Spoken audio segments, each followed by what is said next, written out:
The following is a WGN-TV sports presentation. It's time the Cubs stop fiddling around. It's opening day at Wrigley Field. The Cubs and the St. Louis Cardinals. It's a threatening day, but there will be baseball. Stay with us for all the thrills right here on WGN Channel 9.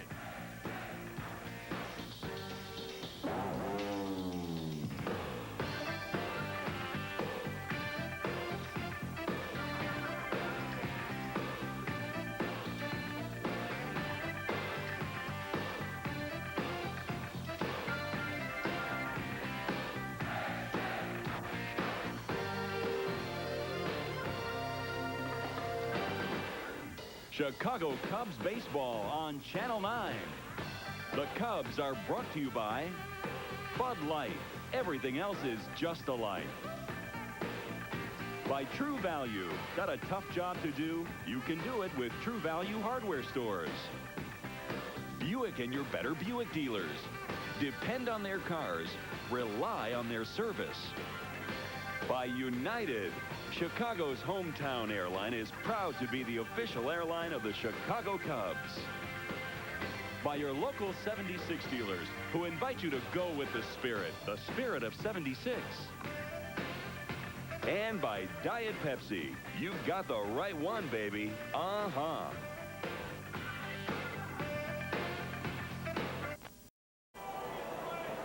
Hello again, everybody. Harry Carey with Steve Stone. It's opening day, 1992 at Wrigley Field. The Cubs and the Cardinals, you couldn't want a better pairing. And the Cardinals have new hats, but it's the same old Cardinals. And as far as the rivalry is concerned, it's as heated as any in baseball. We want to talk about the guy who threw out the first ball, and we're going to do that following this message.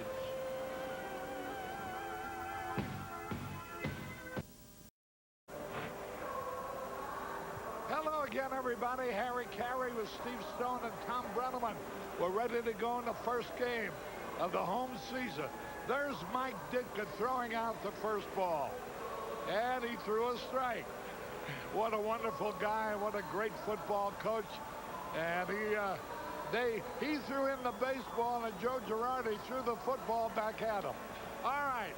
Here is the St. Louis Cardinals lineup today. Ray Lankford in center field.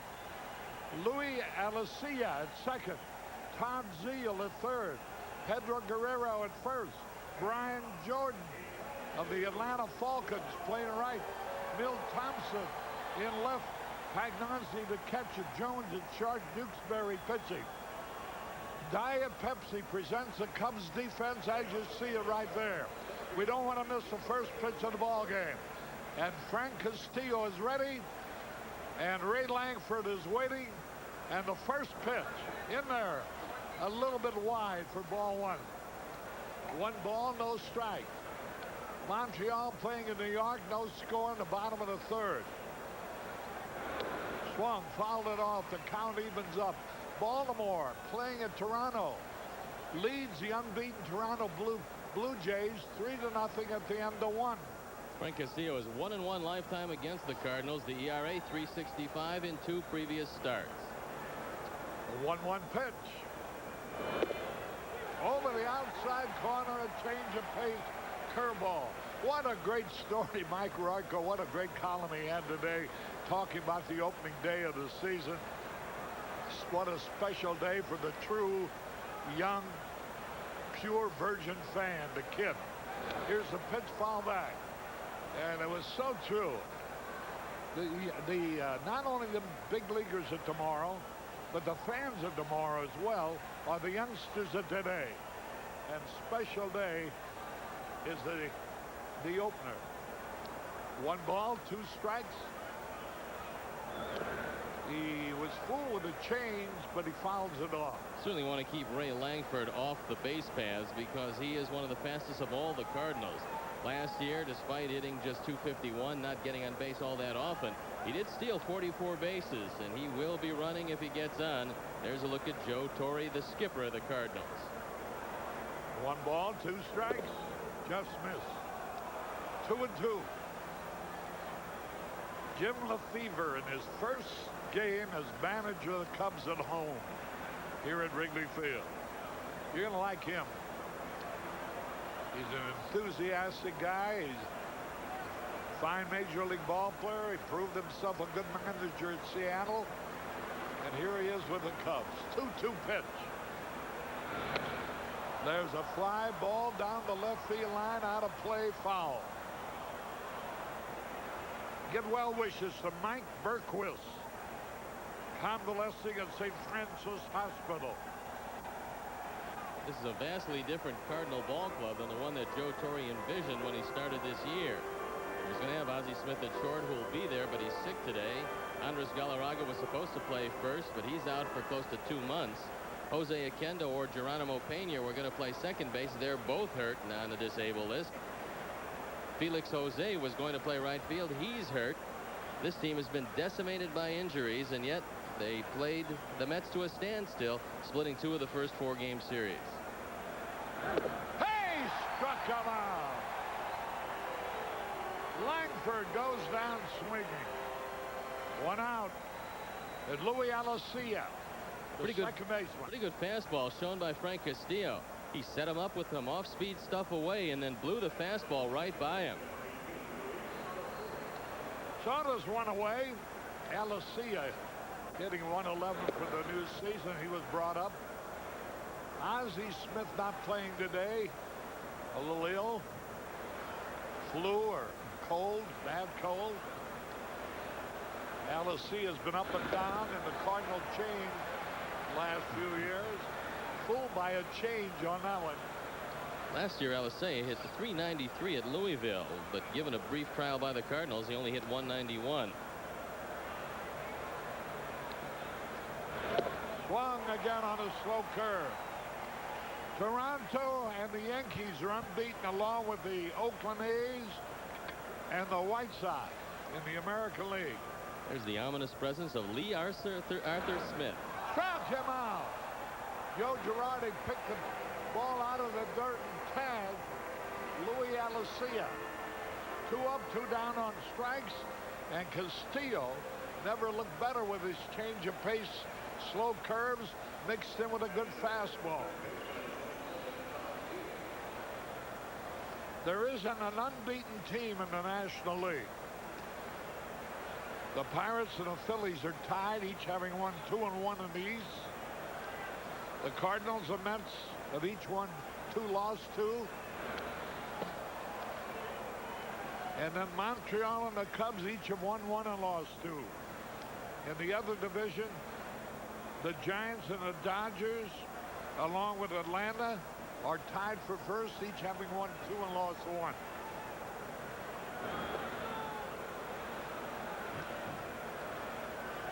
The rooftops in demand today, all with a pretty good crowd. 1 ball, 1 strike. A little bit inside. Steve Ripley, the plate umpire. Terry Tate at first. Joe West at second. Dutch Rennert from Oshkosh by gosh. Coach umpiring at third. There's a pitch, low, ball 3. Todd Zeile is off to a very good start after a 280 year last year, a very solid year. We drove in 81 runs for the Cardinals. He's hitting .333, and he's hit a couple of home runs. Well, he had a good cut, but he fouled it back. There are the umpires I just mentioned a moment ago. 3 balls, 2 strikes on Todd Zeile.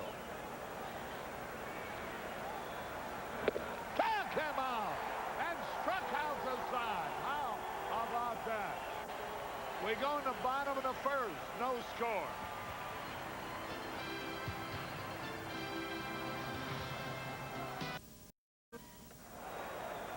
Harry Carey and Steve Stone.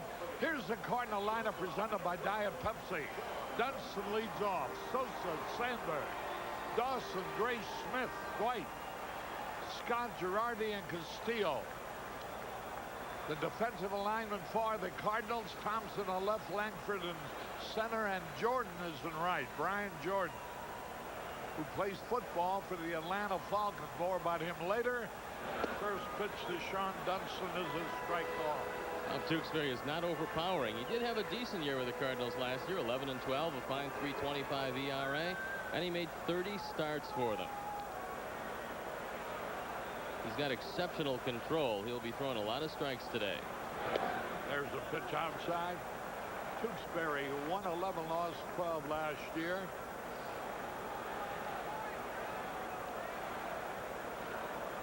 One ball, one strike. Over the course of Tewksbury's career, he's 4-1 against the Cubs with a 4.06 ERA in 7 games. Line foul into the stand down the right field line. Sean Dunston hitting .308 in the early games.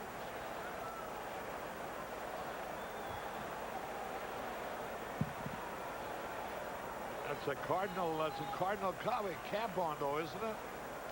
The Cub cap. The Cardinals are wearing a blue cap also. Here's a high pop foul over near the stands, out of play. Pedro Guerrero gave it a chase. Sean Dunston has probably seen more pitches the first 4 games of this season than he saw the first 4 months of last season. He's fouled off a lot of pitches. He's been a little more selective, and he's trying to play the role of the leadoff man. Now, whether he'll stay there when Jerome Walton comes back is anybody's guess. 1 ball, 2 strikes. 2-2. Boy, you certainly cannot fault Sean Dunston's leadoff. He's made the pitcher work. He's fouled off pitches. He's stayed alive, and he's hit. Hitting over 300. 308. 2 balls, 2 strikes. Tewksbury, veteran right-hander. There's a looper in the left center field. It's going to drive. Up it goes by the outfielder. Here comes Sean. He's going to try for third. The throw. Save. A leadoff triple. Holy cow. Listen to the crowd. Milt Thompson tries to get to this ball, and he commits a cardinal sin, if you will. He doesn't block it when he can't get to it. It's the 38th career triple by Sean Dunston. The ball gets by Ray Langford, and Dunston is off to the races, all the way to third base with his great speed. And the Cubs threatening to break through early against Tewksbury. Well, when you say great speed, you know what you're talking about. Not only he has great speed, but this guy up there, Sammy Sosa, can run. And you can see the beauty of having guys that fast at the top of the batting order. They'll score on hits that other guys would have to stop at third base on. First pitch is high to Sammy Sosa, who, like Dunston, has had 4 out of 13, a 308 batting average. The lights are on here at Wrigley Field as the sky is darkening up somewhat on a cool and blustery day in Chicago. High pop foul out of play. 1 ball, 1 strike. Baltimore at Toronto in the opener for the Blue Jays, who won their first 3 games on the road. Baltimore leads 3-0 in the second.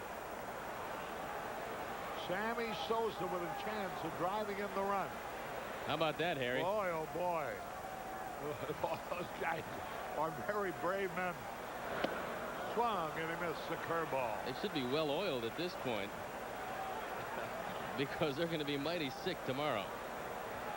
I wonder if they're drinking a nice cold bottle of Budweiser.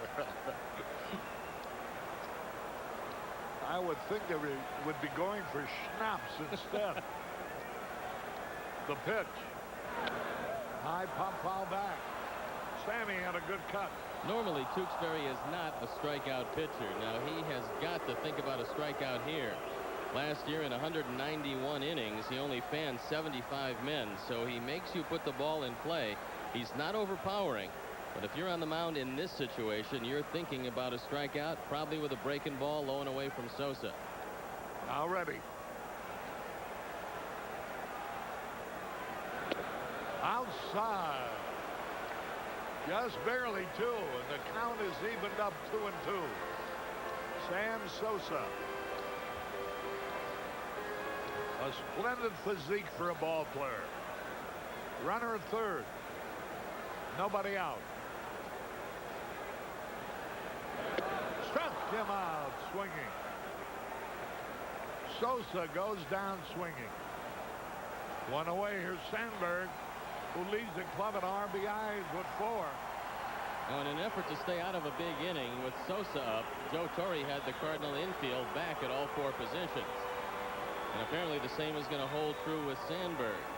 You can afford to give up 1. You want to stay out of a big inning situation, and so bringing the infield in just causes more angles for balls to go through, and Torre has elected, at least to this point, to stay back with them. There's Ryan Sandberg now hitting .333. He has 1 homer, 4 RBIs. Runner at third, 1 away. Curve over the outside corner, strike call. Nice to get out in front. Tewksbury struck out Sosa, though. This is a key man now, Ryan Sandberg. Line drive, right field, way back, to be caught. The run will walk home after the catch. Sandberg drives in. The first run of the day, and the crowd cheers as the Cubs take a 1-0 lead. As a hitter in this situation, you're looking for a fastball up in your eyes, something you can hammer to the outfield. And that's exactly what Sandberg got. He got a fastball out over the plate. It was up, and he drove it to Brian Jordan way back in right field. RBI number 5 for Rhino, and the Cubs on top 1-0. There's a line drive right to the shortstop. Dawson hit the ball hard right to Tim Jones to retire the side. 1 run, 1 hit, nobody left. At the end of 1, the Cubs lead 1-0.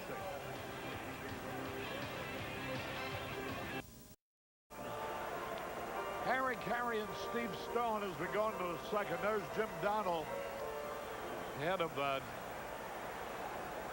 Tribune broadcasting. Mark McGuire over his left shoulder. Larry Hines. There is Charlie Brownback. There's Governor Edgar. Stan Cook, the president of the Cubs. Right behind the governor there, Andy McKenna.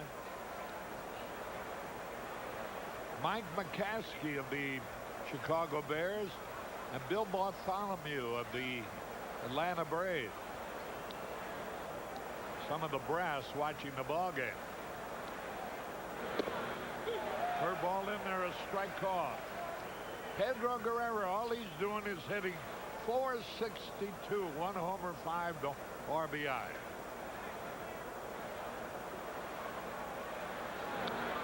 Swings, fouls it back. You know, Harry, he almost was not here in St. Louis. He filed for free agency the end of last year, but nobody really made him a solid offer. In December, he agreed to salary arbitration, and he came back with the Cardinals, and with Andres Galarraga down at first, Guerrero moved back to his familiar position. Struck him out! 4 strikeouts in a row. Swinging 3rd strike. Now, Castillo's high of strikeouts was 10 against the Giants last year. Already he has 4 in an inning of the 3rd, which means he's fanned every man he's faced. And watch how much out front Guerrero was. He swings, the ball's not even there yet. And if you're wondering about the straight change of Frank Castillo, it's alive and well here at Wrigley Field today. Brian Jordan hits one. Nice play by Dunson to throw. He's out. A great play indeed. As Brian Jordan was racing down the line, his helmet flipped off his head and hit Grace. And he's feeling his head. Watch it again. Play. And watch Sean Dunston move to his left. Great range by Dunston. A bullet-like arm, an off-balance throw, and watch the helmet come up and clip the head of Mark Grace after Jordan goes by the bag. A fine play by Dunston. There it is.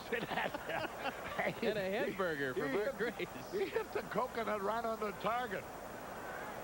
2 out. And here's Milt Thompson, a hot hitter. Watch this. This is going to be on all your newscasts. Look at that. Boom. Beaten by a cap. Mark probably wondering where that came from. Now the pitch. Ground ball. Dunston, he's got it. Throws into the dirt. Up with it comes Mark Grace. 1, 2, 3. We go on the bottom of the second. 1-0 Cubs.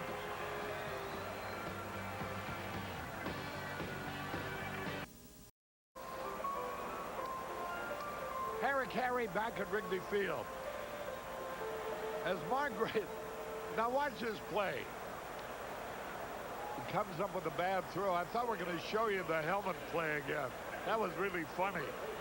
With Jordan racing down the line, Dunston making a great play, throwing him out in his helmet, hitting Mark Grace in the side of the head. Here he is to lead off. Strike called. Here's that play again. Now watch the helmet. Whoop!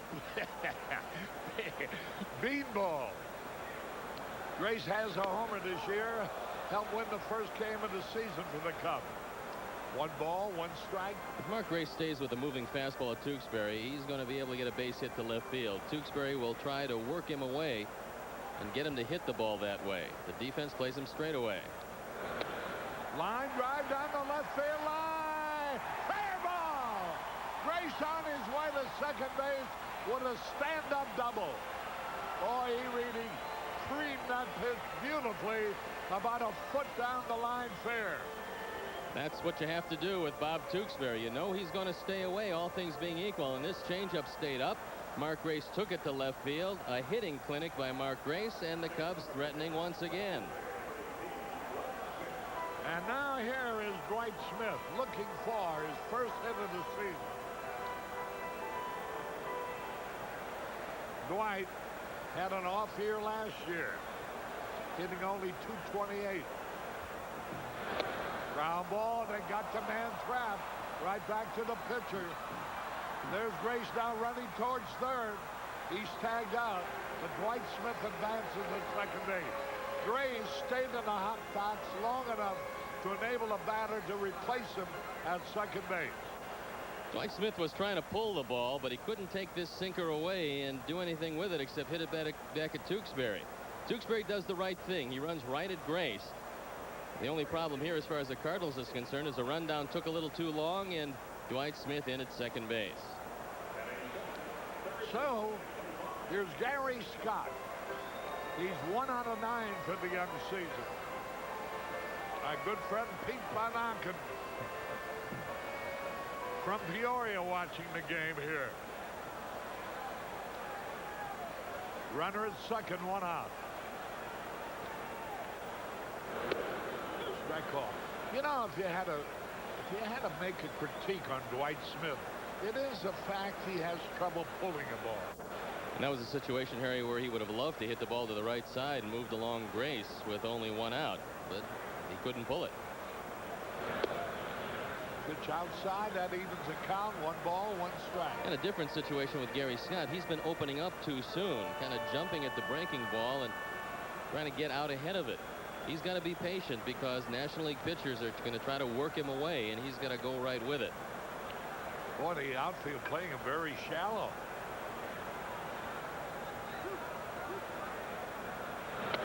Ground ball.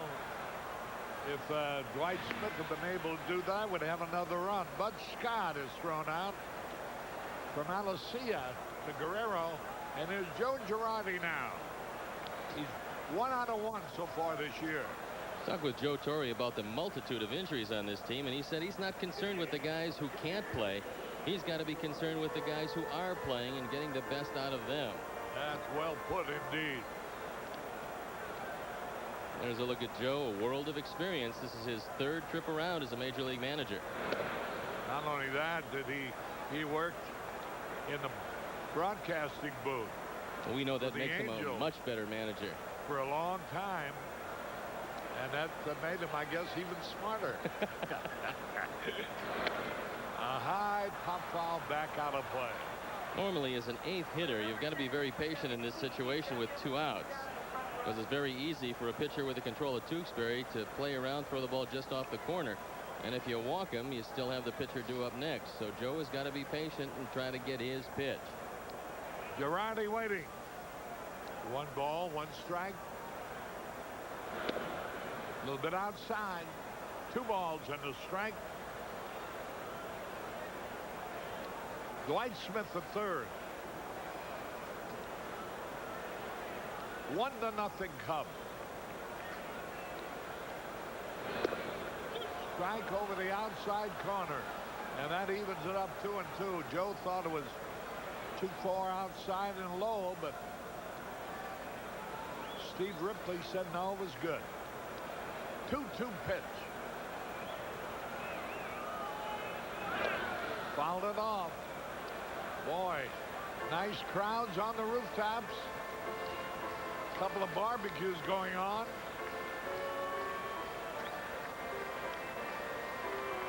Girardi.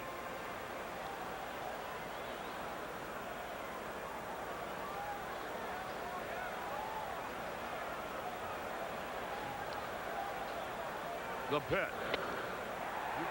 Off the first baseman's glove. The pitcher covers. Out on a fine play. 3-4-1 if you're scoring. And that deprives the Cubs of a run. 1 hit, 1 left, no run. At the end of 2, the Cubs lead 1-0.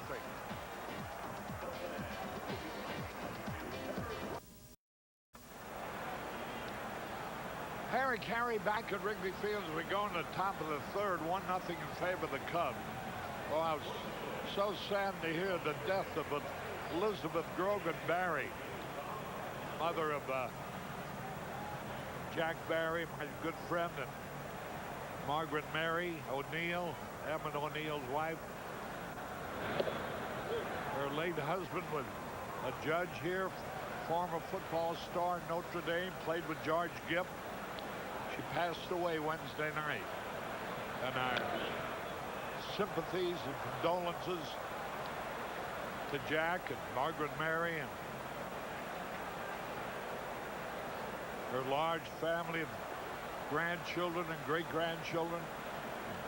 A wonderful lady, Elizabeth Grogan Barry. There's a fly ball. That ought to be easy. Let's take a look at the way the inning ended. Pedro Guerrero able to knock it down right at Luis Alicea. He makes a good solid throw, and Bob Tewksbury able to get the foot on the bag just an eyelash in front of Girardi, who thought he was safe. The call by Terry Tata, and it deprived the Cubs of a run. Well, I could tell him. If you looked at the replay, he was out by half the stats. 1 out, nobody on. 7 men in a row. Hi there. The governor's coming up to say hello to you, Harry. Hey, hello, Governor. How are you? The pitch. Swung on. Pop foul. Out of play. Governor, come over here a little closer.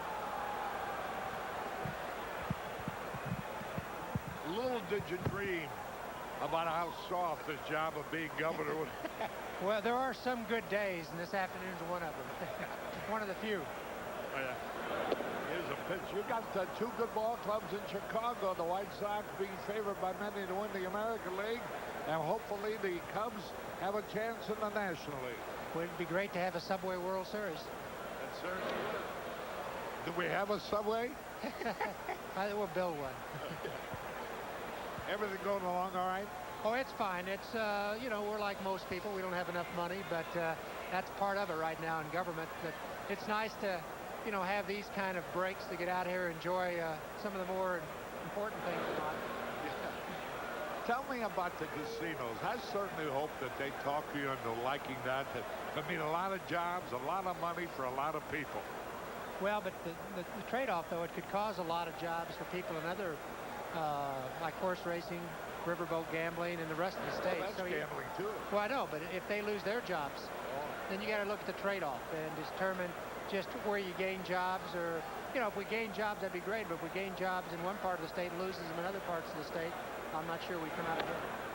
There's a fly ball in the center field. That's going to be easy. Tim Jones is retired by Sammy Sosa. 2 up, 2 down. Were you always a Cub fan, or were you always a baseball fan, or are you? Oh, I'm a baseball fan, yeah. I have to admit, early on, I was kind of a Milwaukee Brave fan, but then growing up in Charleston, you're either a Cub fan or a Cardinal fan, and I became a Cub fan back when you were still a Cardinal fan. Well, I knew if I worked long enough, I could make you a Cub fan. When I had to get her first, right? Well, I actually beat you. I was a Cub fan before you got here, but we're both on the same side now. All right. Governor, good to see you, and he's doing a fine job, and I know it's a tough job you have. And here's a smash. Nice play by Scott to throw. He is you think you can run for governor after that play? That's a pretty good play. I don't think I ever did it that well. Thank you. And have a good season, Harry. Okay. Thank you very much. Okay, 1, 2, 3, 9 in a row retired by Castilla.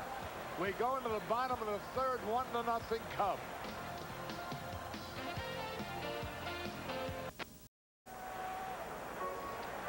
Harry Carey and Steve Stone. Tom Brenneman will be along at the end of this half inning. Hey, Drake University. One of its most famous alumni is our own Arnie Harris. Of course, I don't know exactly what he was studying there, but he's a graduate. A lot from Drake University here. Boy, a great play by Gary Scott on Tewksbury, robbing him of an extra base hit. Now watch his throw from foul territory. It certainly helped having Bob Tewksbury going down the line, and that preserved the no-hitter in the perfect game for Frank Castillo. There's the strike call. Watch this play again. Tewksbury, not known for his great hitting, but he almost had an extra base hit, right? Look at that diving play. There's a ground ball that's going to be caught. And Guerrero steps on the bag, one away. The Cubs were very lucky to make their run. What was ordinarily a single skipped by the outfielders, and Dunston, with his great speed, wound up with a triple and scored on Sandberg's one-out sacrifice fly. Here's Dunston now. Don Nystrom from River North Distributing. Anheuser-Busch Products watching the game here. Dave Winfield doubled in the second inning for his 949th extra base hit. That moves him ahead of Billy Williams. So he's 25th on the all-time extra base hit list. Dave Winfield of Toronto. Dying drive, base hit. And Dunston is 2 out of 2.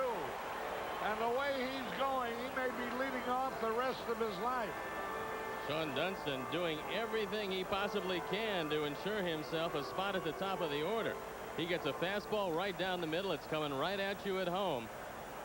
And now Sean Dunston is hitting 400. He stays right down on this fastball and drives it into left field. So Dunston playing the leadoff man to perfection. Here's Sosa now. He fanned his first time up. 1 out, 1-0 Cubs. Now the Mets were 7 out of 8 in the stolen base department against the Cardinals, and that's most unusual with Tom Pagnozzi behind the plate. Swung and he fouls it back. Had a good cut. And Sammy's a little angry with himself for not hitting that ball. Let's pause here for station identification. This is WGN-TV Chicago, America's #1 sports station. Sammy Sosa, 0-1 the count. Dunston, the runner at first. Swung and he missed. Sammy got a hittable fastball on the first pitch, and he knows that with Tewksbury on the mound, you got to jump on the first hittable fastball, because you're going to see then a steady diet of sliders like you saw the last pitch, perhaps a changeup, or if he does see a fastball, it's going to be high and out of the strike zone.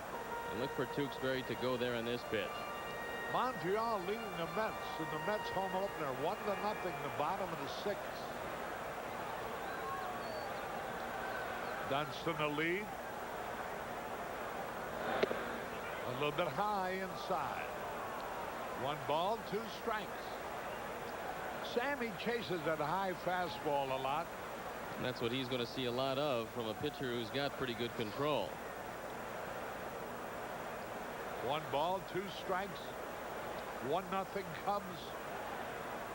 Bottom of the third.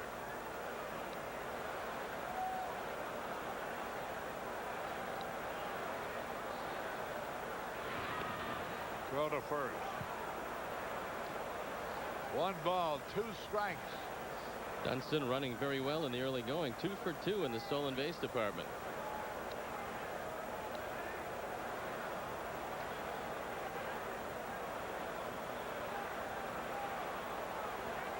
Tewksbury taking a lot of time to pitch.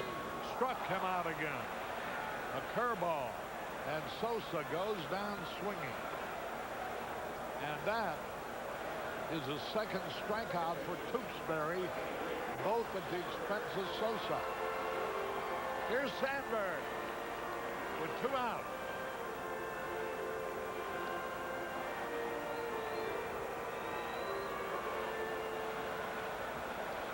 Greetings to Mabel Ward of Centerville, North Carolina.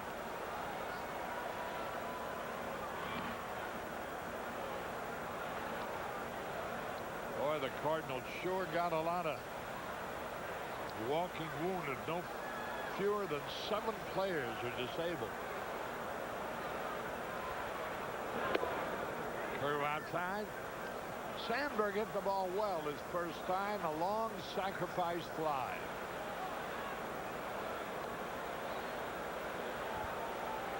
You know, the Cubs have scored 9 runs this year. Sandberg has driven in 5 of them. How about that? 5 out of the 9 runs they made.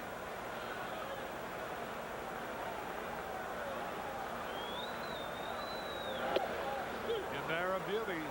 A ball and a strike. After the '88 season, the Cubs pretty much gave Bob Tewksbury up for dead. His arm was hurting him. They released him after that '88 season. He signed on with the Cardinals as a free agent. In the last 2 years, he's won 21 games for the parent club combined. So he's done a pretty good job with St. Louis. 1 ball, 1 strike. Low and outside. Ball 2. You know, the Cubs have yet to be thrown out trying to steal. They've tried to steal 4 times, and then they've stolen 4 times. Nobody's been thrown out. Sean Dunston is at first. 2 balls and a strike.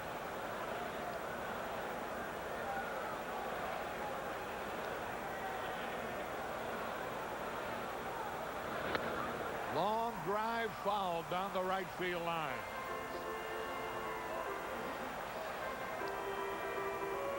Sandberg hitting .333, 1 homer, 5 RBI. Out of a total of 9 runs scored by the entire ball club.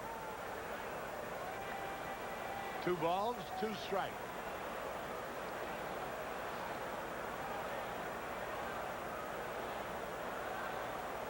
Outfield straight away. There's a long drive, and the center will be caught. Langford back. Makes the catch to retire the side. 1 hit, no run. 1 left. Harry Carey from Wrigley Field, where at the end of 3, it's the Cubs 1, St. Louis nothing.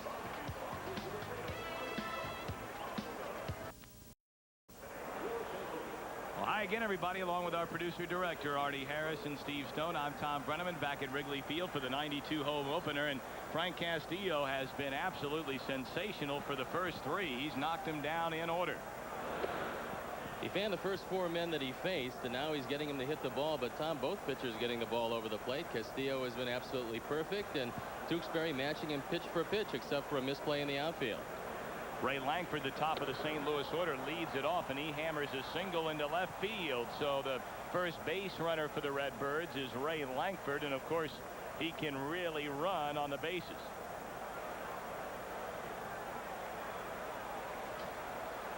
Langford really the premier base runner on the Cardinal team, and you have to keep a close eye out on him. The Phillies tried to steal 4 bases against the Cubs. The Cubs cut them down twice, and .500 is a pretty good percentage throwing out base runners. They're going to keep an eye on Langford, as you would expect, over at first base. Langford last year had 44 stolen bases in 151 games, and he's always stolen 30 or more through his entire professional career at one level or another. So Alicea, who's getting the start today at second base, who struck out in the first inning, is waiting for the first pitch from Castillo.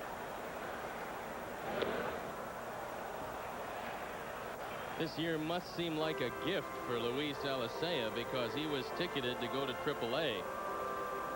Jose Oquendo was going to start, and if Jose Oquendo had some problems, Geronimo Pena was going to take over at second, but both of those men hurt. Alicea getting his opportunity after a disastrous year last year. He hit just 191. Sometimes you get that opportunity, you never look back. So he's trying to make the most of it here. 0-1 to Alicea. Langford a good lead over at first, and now Alicea wants timeout. Well, you know, Alicea was handed the everyday second base job, in fact, back in 1988. He started just about every day through the first 9,100 games, and it just didn't work out. Tries to bunt and missed it. He's down 2 strikes. After Tommy Herr left this team, Alicea was supposed to be the heir apparent to the job. In fact, he was given the job while Jose Oquendo was still the backup to Ozzie Smith at shortstop. But he was not equal to the task. He just couldn't hit the baseball consistently, and they put Oquendo over there. And he's been there ever since until his injury in the opening series against the Mets. 0-2 now to Alicea with Langford over at first base after the leadoff single. Ball and 2 strikes. Waiting on deck is third baseman Todd Zeile. I would think right here Castillo should give his best move to Langford at first because this is a golden opportunity to run. And with that in mind, Joe Girardi looking over to Jim Lefebvre to see if he might like a pitch out. As you can tell, the rain beginning to fall lightly. Langford bluff going, lifted into short center field. Sosa with an easy play, and Alicea, the first man retired in the 4th by Castillo. Big group of Cub fans here today, headed up by Tom and Dean Leftakis.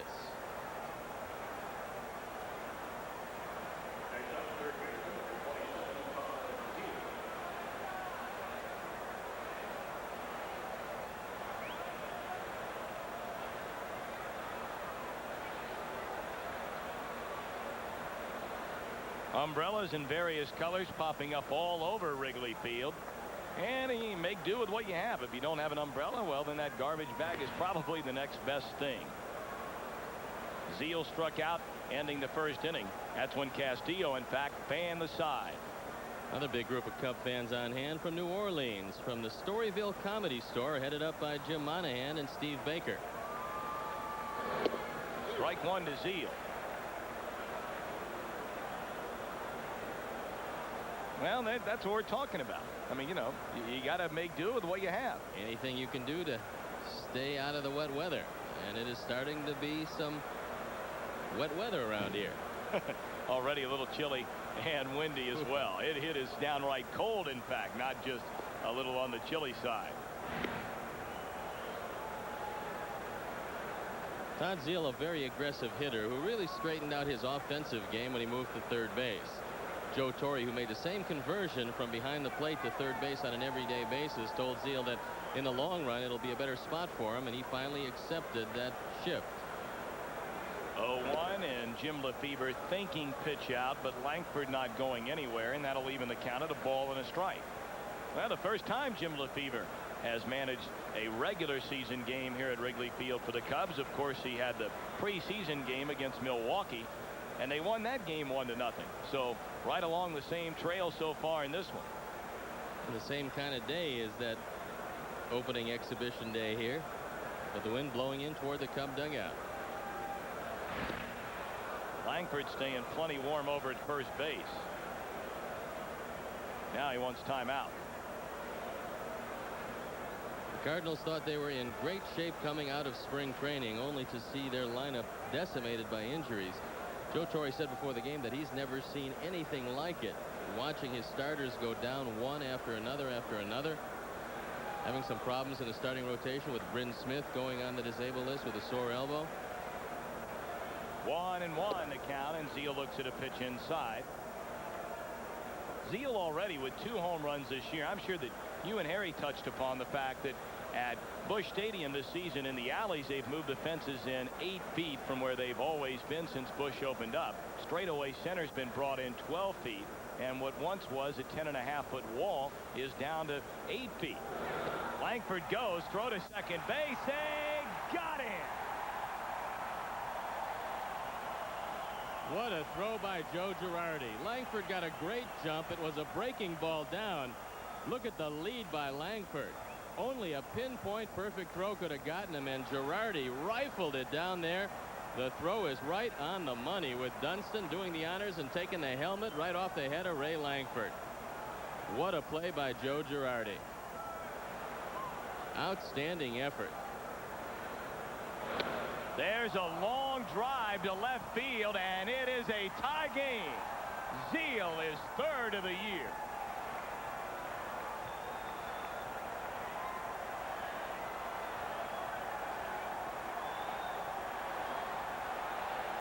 The Cardinals have felt for a long time that Todd Zeal is a potential 25 home run man, and this year he's starting to show that power that they knew he had all along. He hit a rocket, a line drive off the screen in left field, and fortunately Girardi did make a great throw, or the Cardinals would have been on top. Zeal gets all of this fastball. He opens up, guesses inside, and just crushes it. Well, you saw the reaction of Frank Castillo, and we'll watch it again here in a moment or two. As soon as he saw that ball, he was trying to get it outside. As soon as it got in, he knew it was trouble. Scott backhands, throws out Guerrero, and the inning is over. We'll show that to you when we get back. 1 run, 2 hits. We played 3.5, and it's a 1-1 game.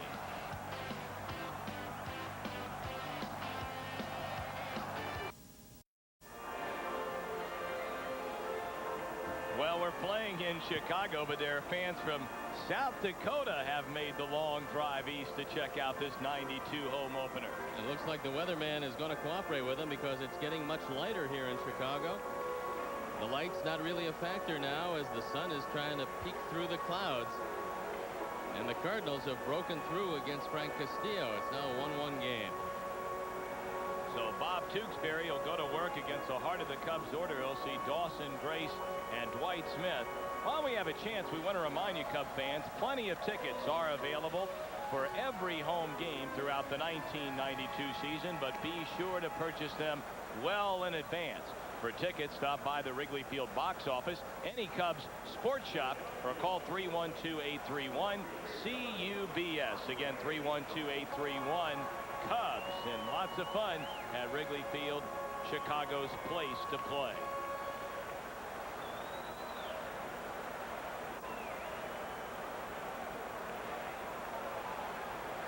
Dawson lined sharply to shortstop Tim Jones, ending the first inning. Little roller up the third base side. Tough play. Pagnazzi throws and got it. You don't win a Gold Glove in this league if you can't do it. And Tom Pagnazzi won the Gold Glove last year behind the plate, making an outstanding play on Andre Dawson. Dawson bidding for a base hit. Pagnazzi comes out charging and throws a strike to Pedro Guerrero to cut down Dawson.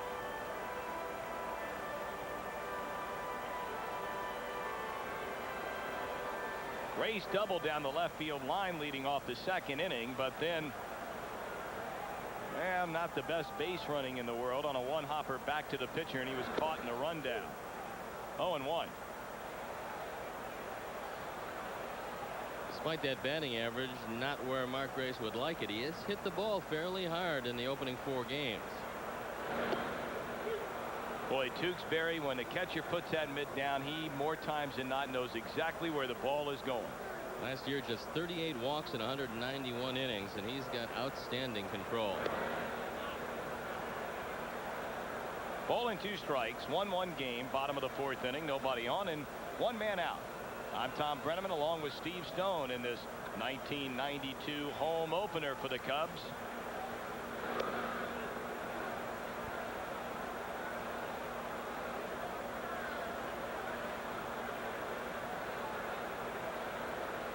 Comfortable looking couple there, enjoying the action today. There are a few empty seats. I think the weather scared some people off probably right from the get-go because it looked like it was going to rain off and on all day. There's a drive to right. Racing to the wall is Jordan, and on the track he'll haul it in. looks like a bomb being thrown by Jim Harbaugh, the way Jordan can get back on a ball.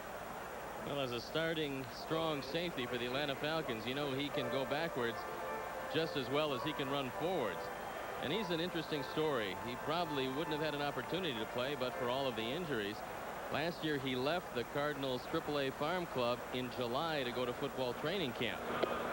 And Tom, he has all the skills in the world, but he falls in the same situation as Deion Sanders. Will he devote enough time to this game to get the best out of himself as a baseball player? And nobody knows the answer to that. Strike called to Dwight Smith. Well, he had quite a debut, did Brian Jordan, when he knocked in 4 runs in his first major league start. Kind of day it is here in Chicago. Most of you are probably enjoying it with us, though, in the coziness of your living room. There's a 1-2-3 inning for Tewksbury, his first of the day. In fact, we played 4. It's a 1-1 game.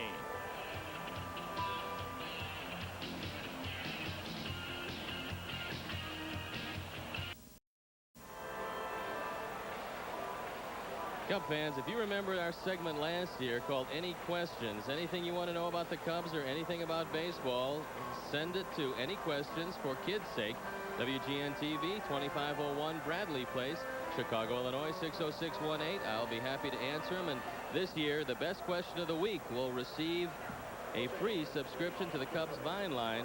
Everything you want to know about Cubs baseball is featured in the Vine Line.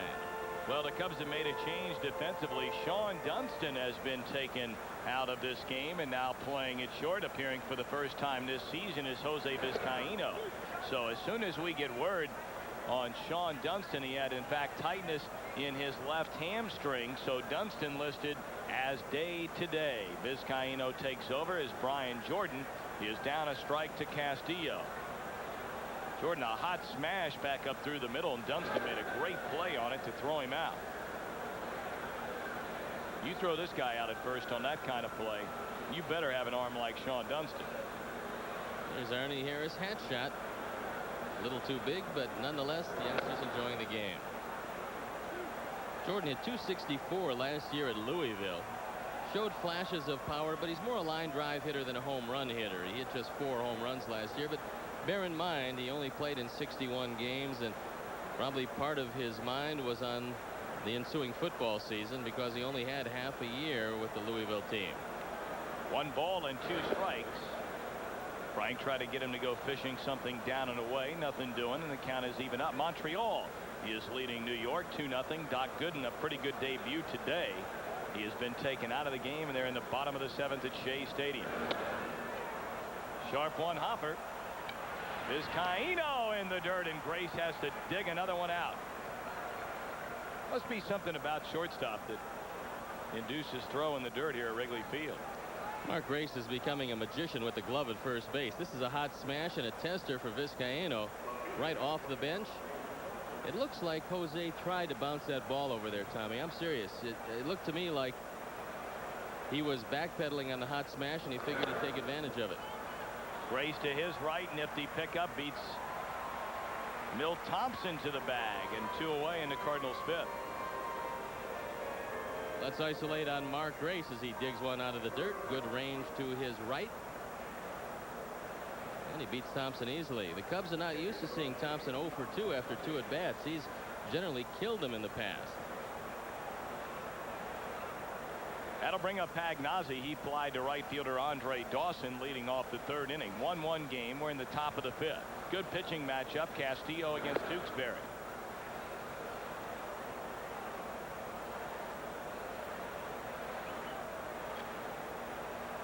Joe Torre sporting the new jackets and caps of these St. Louis Cardinals, going back to the uniforms of days gone by. I think they look pretty nice, these Navy caps. I like them. I think they look a lot better than the other cap. It sets off the red insignia. I think these hats were last worn in the late 60s, Joe was saying.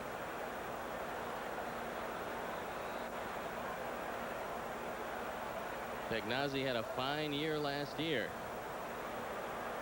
He hit .264. 3 balls and a strike. Well, when you have a guy like Pagnozzi around, Stoney, you can be bold enough to make that kind of move, sending a minor league catching prospect, player of the year like Zeal over to third base. There's a base hit. He drops down the line. This could go for two. Pagnozzi making a turn. Dawson bare hands. Here comes the throw. It won't be in time.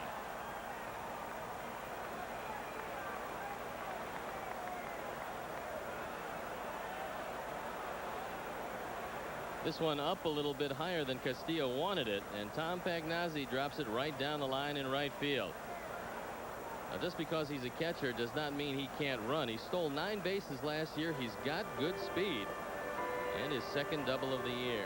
You know, I'd like to send along a special thanks to a lady watching in Tampa, Florida. She said she started watching Cub broadcast as an excuse to sit down and practice knitting.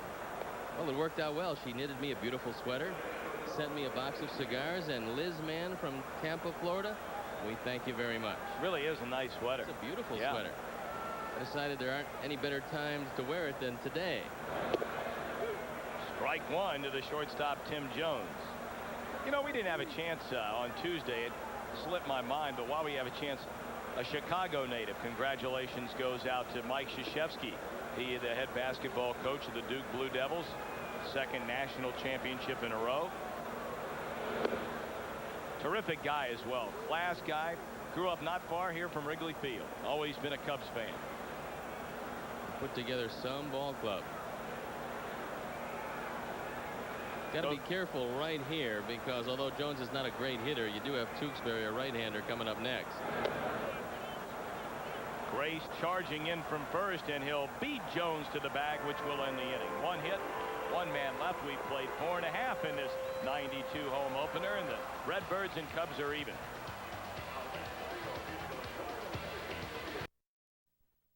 One ball game, and the fans of the bleachers out in left field have caught the fever, certainly on WGN television all summer long.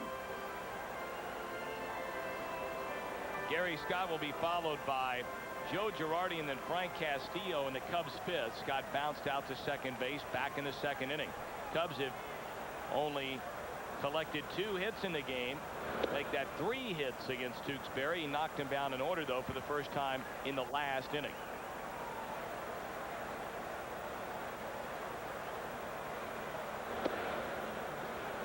Big Cub fan looking out in Phoenix, Arizona, Sue Lorenz. I'm going to send best wishes to Arnie Harris on this opening day of 1992. 2-0 to Scott. Pulls it foul.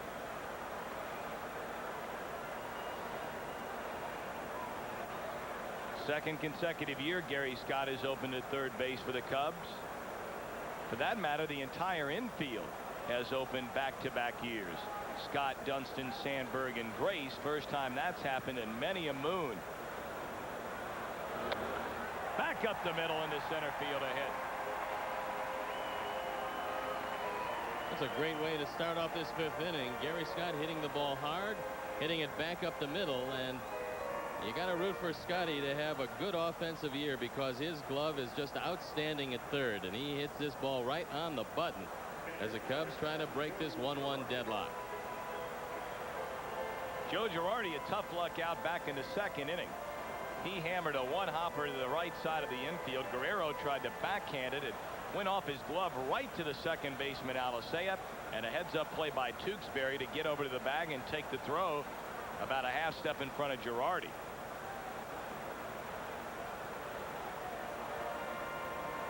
Girardi battling back from an injury that left him all but useless last year. He could hardly move around. And he's worked exceptionally hard and continues to work hard even after the ball game to make sure that back is strong. Cardinals thinking something might be going on there. It's ball 1. Chuck Cottier giving the sign down at third base, and of course Jose Martinez over at first. Pagnozzi glancing into his own dugout to see what Joe Torre has in mind.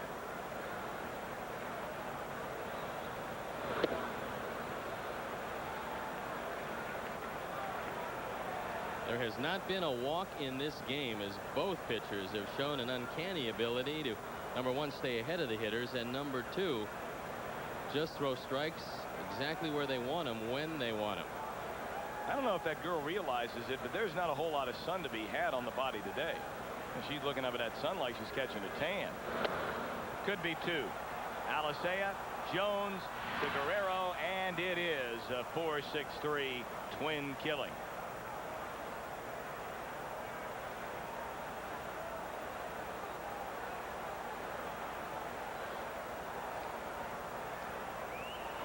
A very easy double play as far as the Cardinals are concerned. Jones coming across the bag, getting out of the way of Gary Scott. And most shortstop or second baseman will tell you you've got to be off the ground when the runner comes roaring through. And Jones was on that play. 2 down and nobody on, and it's ball 1 high to Frank Castillo, who bounced to Guerrero, his only at bat. 1-1 ball game, bottom of the 5th inning. Cubs got a run in the first, a triple by Dunston, a sac fly from Sandberg. And then after Castillo had retired the first 9, he allowed a base hit, but they threw out Langford trying to steal. One batter later, Zeal homered to left field. This will do it in the Cubs' 5th. No runs, a hit, none left. We roll along to the 6th inning at Wrigley Field. It's still a 1-1 game.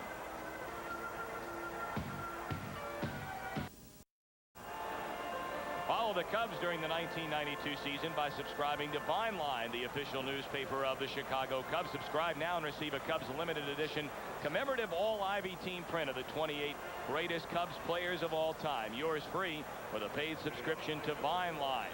For information on the subscription, call 312-404-CUBS, 312-404-CUBS. Tom Brenneman along with Steve Stone. Harry will be back in the 7th. Our producer director is Arnie Harris. It's a 1-1 game at the end of 5. Tewksbury leads it off, and he's down a couple of strikes. Although the pitcher is up in this situation, it becomes a big out for Castillo because you're going to the top of the order, and Langford a pretty good hitter, so you certainly want to retire Tewksbury and keep that tie right where it is. Strike 3 called on the outside corner. Tewksbury goes down looking. That is Castillo's first strikeout since he fanned the first 4 to begin the game.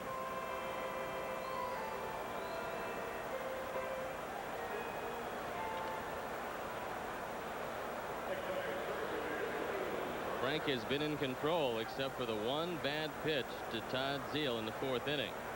Outside of that, he's been on top of the Cardinal hitters, changed his speeds exceptionally well, and he's moved the ball in and out when he's had to.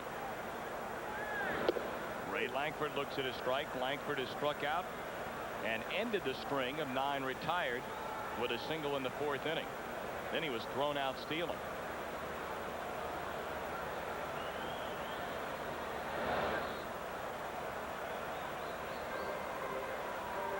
Wonder how many opening days those pretty ladies have been to in their time. I'll bet a boatload of them. Well, I talked to a gentleman before the game, and he said this was his 57th opening day. I met the same guy. 57 of them.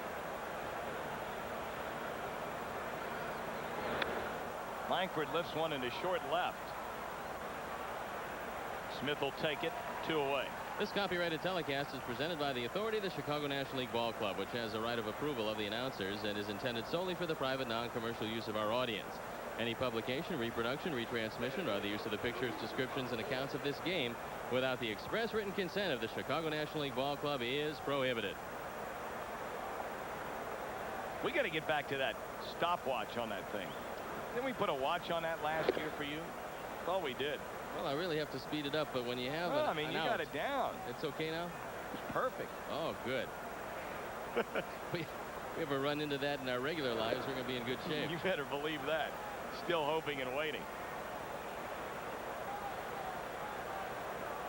1 ball and 1 strike to Alicea, who's hitless in 2 at bats. Nobody on, 2 men out, 1-1 game.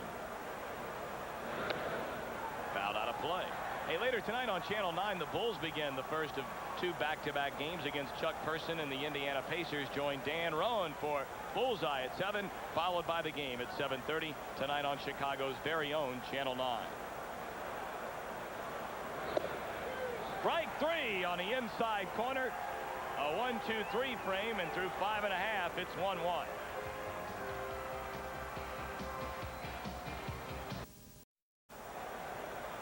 pass to the 6th inning in this 1-1 game, and Jose Vizcaino, batting for the first time this year, tries to bunt at the first pitch from Bob Tewksbury and fouls it off. Vizcaino took over at shortstop from Sean Dunston, who had some hamstring problems, and we haven't heard any further word on that. But Dunston 2 for 2, doing a great job as a leadoff hitter, and the Cubs could ill afford to lose him for any length of time. Vizcaino, a switch hitter, and he rolls it foul.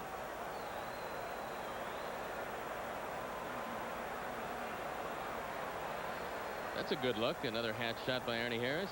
You'd look good in that look. I've worn that look many times, especially after a bad haircut. Maybe I ought to look into one. Here's the 0-2, and it's high and inside. 1 ball and 2 strikes. I told you, Tom, you can't keep going to the barber colleges, paying $3.50 and expect a real good job. Well, you know, you figure sooner or later you'll hit pay dirt.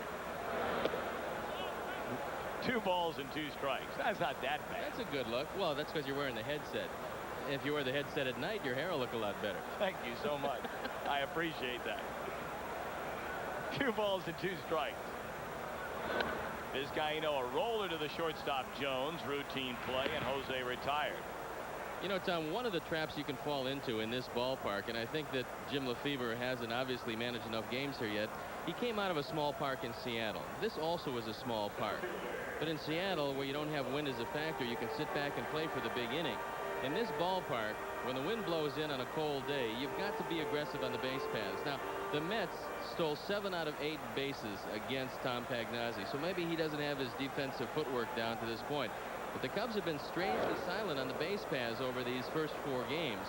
And when you move to Chicago here in the early season, or when you have a day later in the year that might be a little chilly with the wind blowing from the north or the east, you've got to run. You can't wait for the long ball. You can't wait for the big inning, and you got to stay aggressive. And it's something that Jimmy, at least to this point, really hasn't shown much of with the Cubs.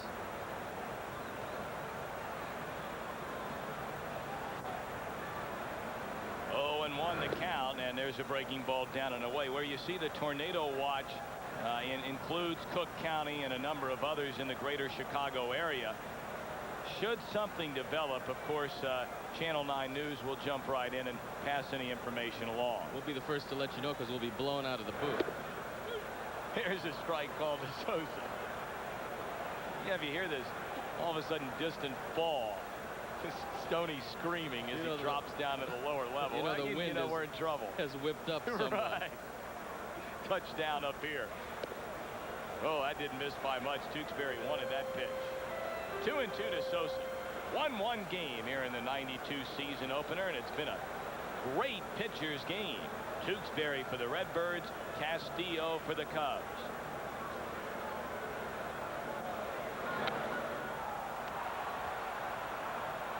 Behind the mound, just in front of the bag, it'll be Alicea. 2 men gone in the Cubs' 6th inning.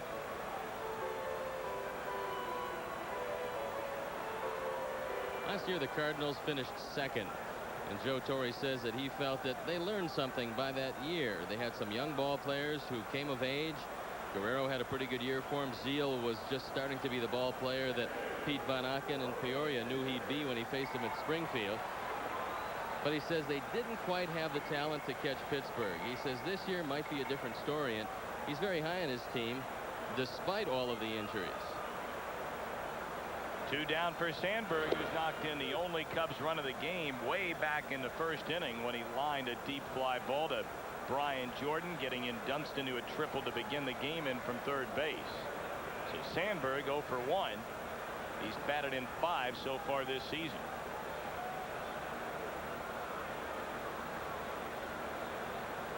Hey, were you on the Baltimore 79 team? Yes, I was. That went up 3-1 in the World Series and lost to Pittsburgh. Nice of you to remind me. I'm sorry. There's the strike call. The only reason I ask is I had a chance last night to look at a tape or two, and there were that great series you had against California in the American League Championship Series. Don Stanhouse, particularly Game 3, as it's fouled back, and well, that was some exciting baseball. You probably didn't see a lot of my highlights in those playoffs and series. I was strangely That's why absent. I asked if you were on the team. I pitched 2 innings in the series, gave up a couple of runs to the vaunted Pittsburgh club, but didn't get in the playoffs at all. And that's one of the reasons why we won and got into the World Series, as a matter of fact. 2, and it's in the dirt. But the next year is when you had one of the all-time great seasons by a right-hander in the American League, and in baseball for that matter, winning the Cy Young. 1 ball and 2 strikes. Sandberg thought about it, wisely holds back.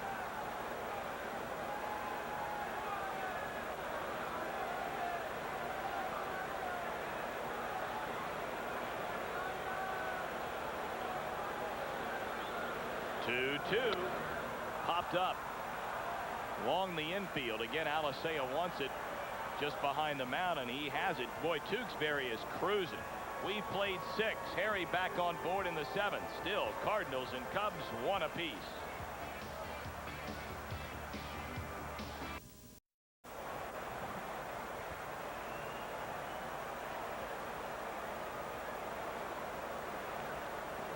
Hello again, everybody. Harry Carey with Steve Stone and Tom Brenneman as we go into the 7th inning. Tied up 1-1. Leading it off for the Cardinals will be Todd Zeile, whose home run tied up the ball game in the 4th. Zeile, that was his 3rd home run of the year. 2 balls, no strikes. Ball 3 is low. Zeile hit 11 home runs all of last year, and he's sure to eclipse that, especially with the dimensions cut down at Bush Memorial Stadium in St. Louis. Here's a pitch. He swings at 3-0 and fouls it off. Good well wishes to Tom Harriet, watching the game in Waterloo, Iowa. Friend of John McDonough's of the Cubs. 3 balls and a strike. High pop foul, back out of play. Nobody reaches Allen in the stand.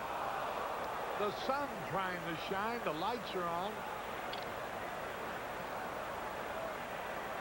Same 2 teams scheduled for tomorrow. A 1:20 ball game. That's what's happened in this ball game. Sandberg drove in the run for the Cubs. Zeile hit a home run for the Cardinals. The ground ball. Vizcaíno has it. Throws the first for the out.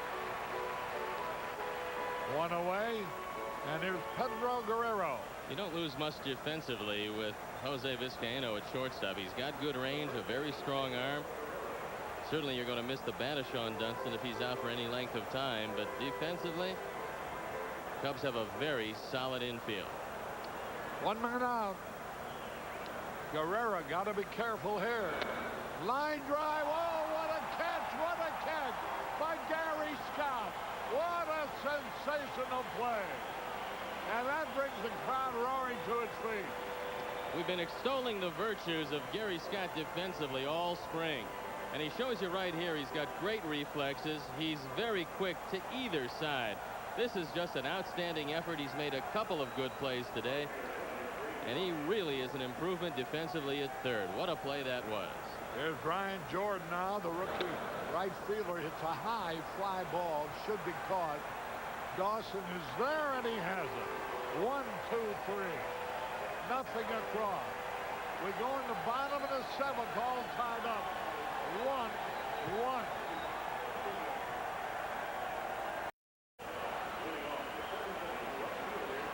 We go into the bottom of the 7th, and here's Andre Dawson. Montreal leads the Mets 3-0 going into the 9th in New York. Line drive, Pedro into the corner. Dawson on his way to second. Stand-up double. And the crowd roars. Andre Dawson got a hanging breaking ball right up in his eyes. He was able to double clutch, pull the hands back, and still hit a rocket into the left field corner. So although the speed initially fooled him, the ball stayed up long enough for Andre to get a good swing at it, and the go-ahead run is in scoring position. And here now is Mark Grace. A runner at second. Nobody out. Montreal has picked up another run, lead the Mets 4-0 going in the bottom of the 9th. Ground ball, foul outside first base. Mark trying to pull that ball. Bullpen up and going now for the Cubs, and nobody's stirring in the St. Louis bullpen, as Grace, who normally is not a dead pull hitter, will be trying to move along Andre Dawson. Chuck McElroy getting ready. Strike call over the outside corner. Tewksbury. Great control. Hitting those corners in and out. Very good. There's Jim Lefevre.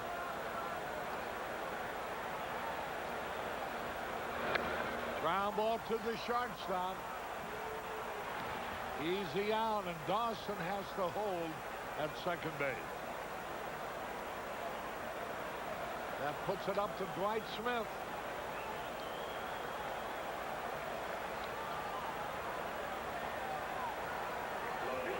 Dunson's had 2 hits, no longer playing. He had to leave the game with a pulled hamstring.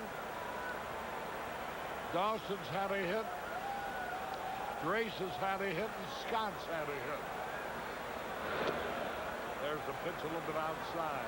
Now Dwight has very good power to left and left center field, and Thompson is very shallow in left, surprisingly so. If Smitty can get something out over the plate, he can drive it into the gap in left center.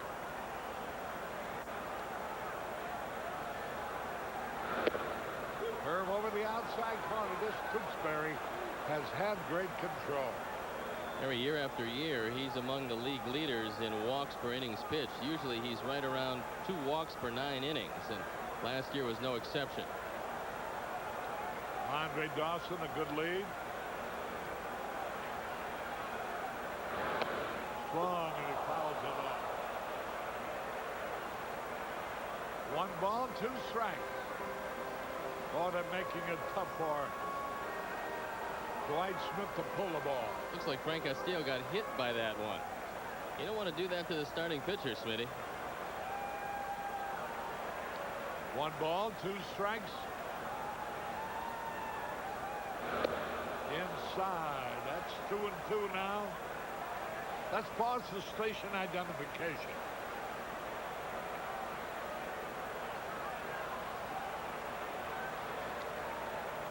This is WGN-TV Chicago, America's #1 sports station. Fouls the pitch back.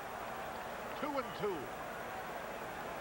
Boy, it's amazing how shallow that entire outfield is playing. Not only Milt Thompson, but Ray Langford and Brian Jordan all in.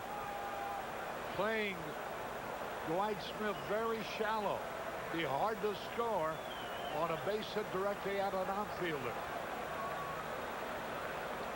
2-2 pitch.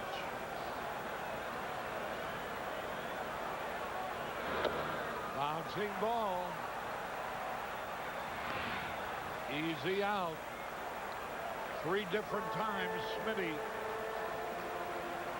has retired on balls hit to the infield. And so that puts it up to Gary Scott, who singled his last time up and has made several exceptional defensive plays. Gary's getting a good hand from the crowd, appreciative of his defensive exploits.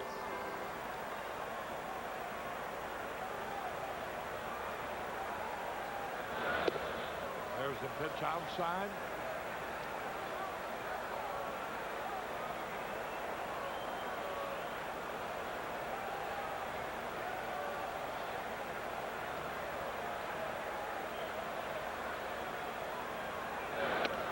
Ground ball. This ought to be all in the 7th. Scott rolled out. 1 hit, no runs, 1 left. At the end of 7, it's tied at 1.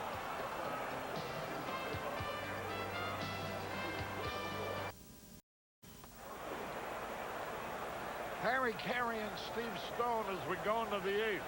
Here's Milt Thompson leading it off. The pitch.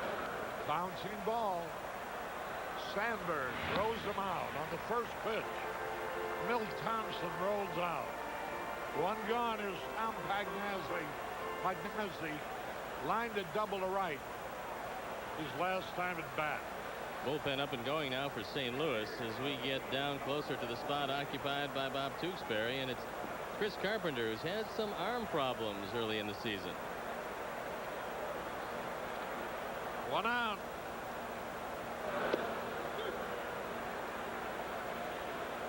One strike and nothing.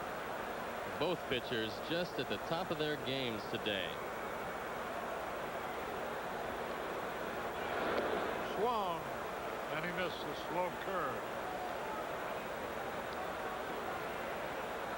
You know, Milt Thompson, during his lifetime, has hit .325 against the Cubs, and I was worried about him being up there, but Castillo got him on an easy bouncing ball to Sandberg. Here's Tom Pagnazzi. Pitch a little bit outside. Pagnazzi last year hit .304 against the Cardinals.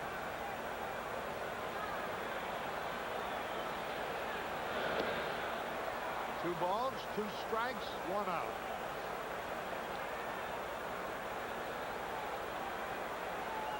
Red Shandy, long-time Redbird. High pop fly on the infield. Scott's under the ball. Makes the catch. 2 up, 2 down, and here's Tim Jones, the shortstop. You know, that's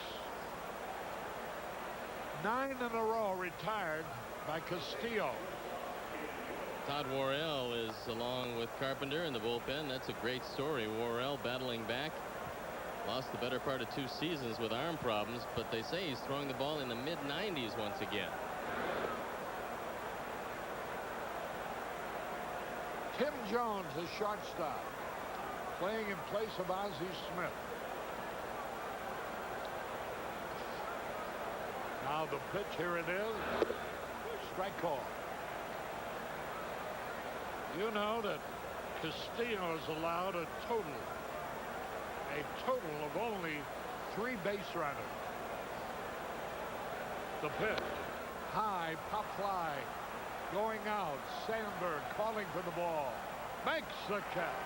1, 2, 3. We go to the bottom of the 8th, still tied at 1.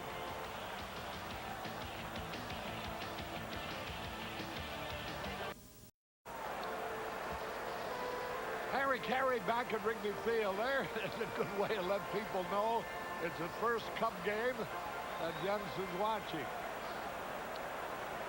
There we go, Joe Girardi leading off. Swings, fouls the ball down the first baseline. Chico Walker in the on-deck circle, and Chuck McElroy loosening in the pen as Jim Lefebvre has gotten 8 strong innings out of Frank Castillo, and he doesn't want to push it. It looks like it's going to be all for him. An outstanding, overpowering performance by Castillo. Now ready? Ground ball, easily hit. Boy, oh boy, oh boy, oh boy. Let's see. We have had only 3 balls hit out of the infield. Sandberg hit 2. Grace hit 1. Chico Walker's going to bat for Frank Castillo. Boy, Castillo must wonder what you have to do. Only 1, 2, 3. Only 3 men reach base. Langford's signal was thrown out trying to steal in the 4th. With 2 out, Todd Zeile homered. With 2 out, Tom Pagnazzi doubled in the 5th. And those are the only guys who get on base. Almost a perfectly pitched ball game.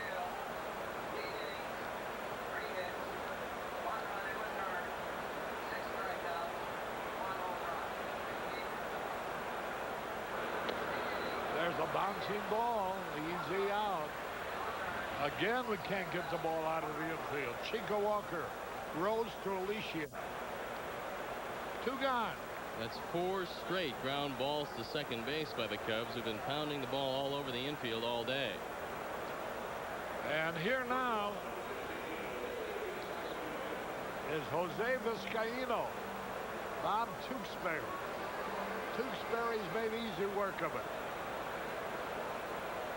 Not that the Cubs didn't have chances. They're lucky to have the run because Dunstan's ordinary single went for a triple and he scored on Sandberg's sacrifice fly in the first. There's a ground ball. That'll be easy. Again, Alessia. That's the 5th straight infield roller he's handled. And at the end of 8, the game is tied at 1.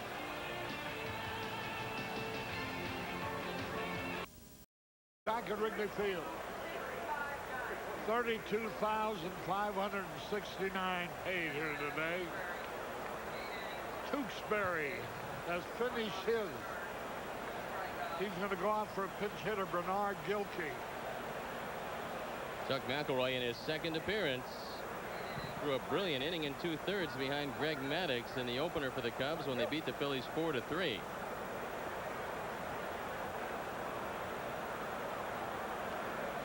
Gilkey's 3 out of 6 with 2 doubles for the season. Right-hand hitter. 2 balls, no strikes. Chuck McElroy. Now it becomes a battle between McElroy and whoever the Cardinals bring in relief. Tewksbury would still have a chance to win the game if the Cardinals score. Ooh, boy, Gilkey had to cut it down. 2 balls and the strike. Final score, Montreal beat the Mets 4-0. Heathcliff Slocum getting ready in the Cub bullpen. Ball 3 high. They have the top of their batting order. They got Gilkey batting for Tewksbury, then Langford, Alessia, and Zeal. There's a first walk. And Gilkey is on. And he's very fast, and he can steal. Slocum getting loose in a hurry as Gilkey, who stole 14 bases last year for the Cardinals before being sent down to Louisville, aboard to lead off the 9th inning. That's the first walk of the ball game. Castillo, 3 hits, 1 run, and 8 innings, struck out 6, didn't walk anybody. McElroy walks the first man. Here's Langford. Gary Scott playing him shallow.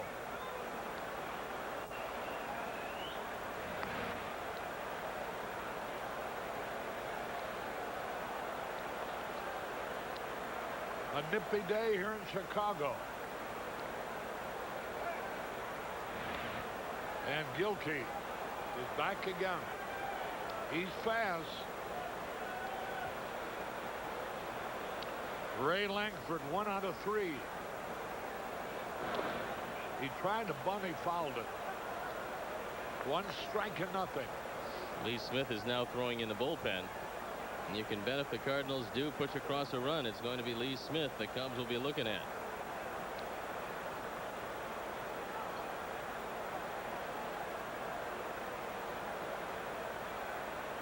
The Cubs have had chances in the early innings but didn't cash them in. Grace led off with a double, but Smith, Scott, and Girardi could not advance him. A little bit low. That evens a count. 1 ball, 1 strike.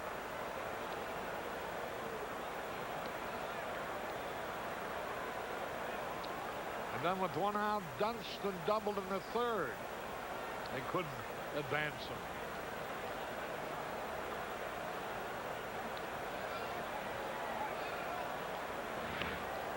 One ball, 1 strike. 1-1 tie. We're in the top of the 9th. Runner at first, nobody out. Ball 2. 2 balls and a strike. And McElroy's having a little trouble, and Joe Girardi goes out to talk to him.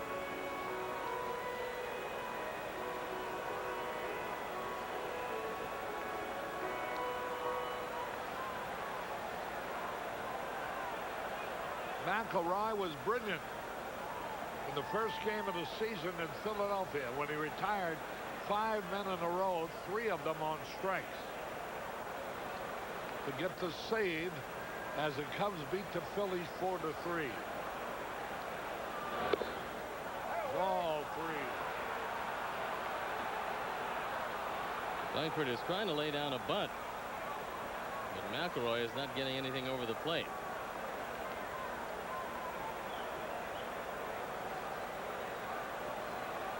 Alessia, switch hitter, will be next. 3-1. Now they might turn. Langford loose. 3-1.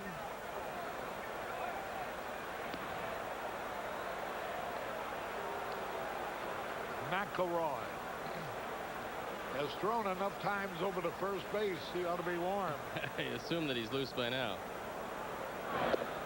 Ball 4. How about that? He has walked 2 men in a row. Here's Billy Connors coming out.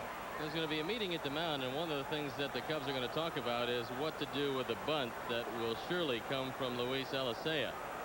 Alessia has fanned twice, hasn't hit the ball at all, popped it up the other time, and you can bet that he's going to be trying to lay one down.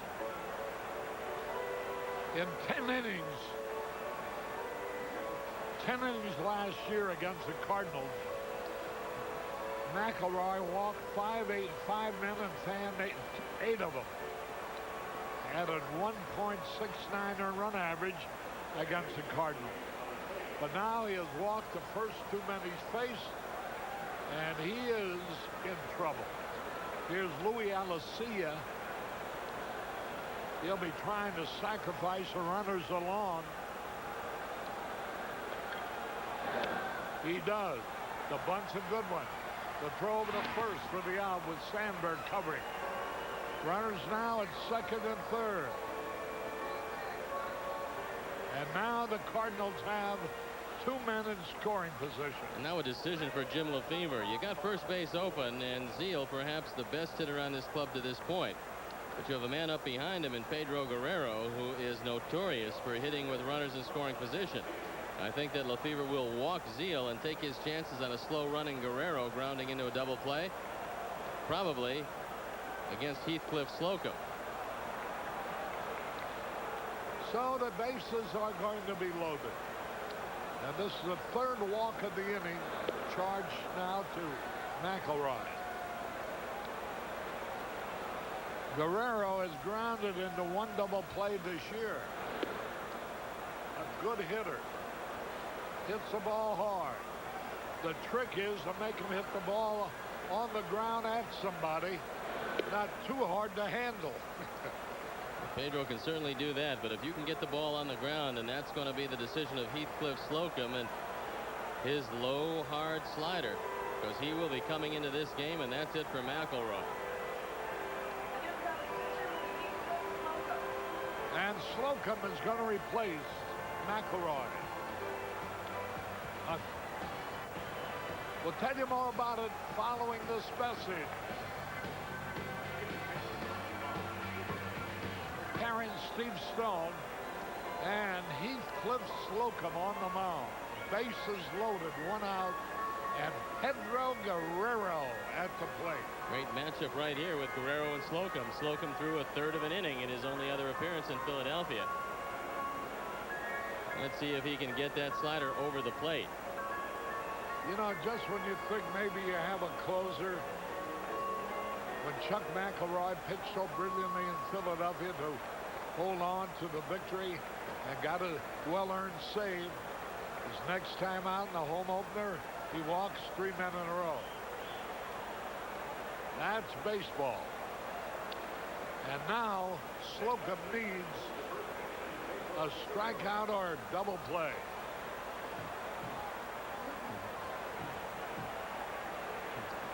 What you got to worry about, that slider of his sometimes is tough to handle.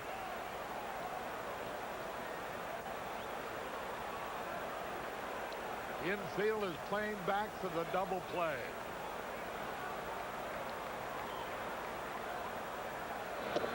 Inside, ball one. Guerrero cannot run. He's not fast. Look at the But numbers he's a good hitter. with runners in scoring position for Pedro Guerrero, perennially one of the best in the league. A high fly ball. Now watch the play at the plate. Here comes the throw. They're going to get him. He's out. He's out. Holy cow. Sammy Sosa threw him out. Trying to score. Listen to the crowd.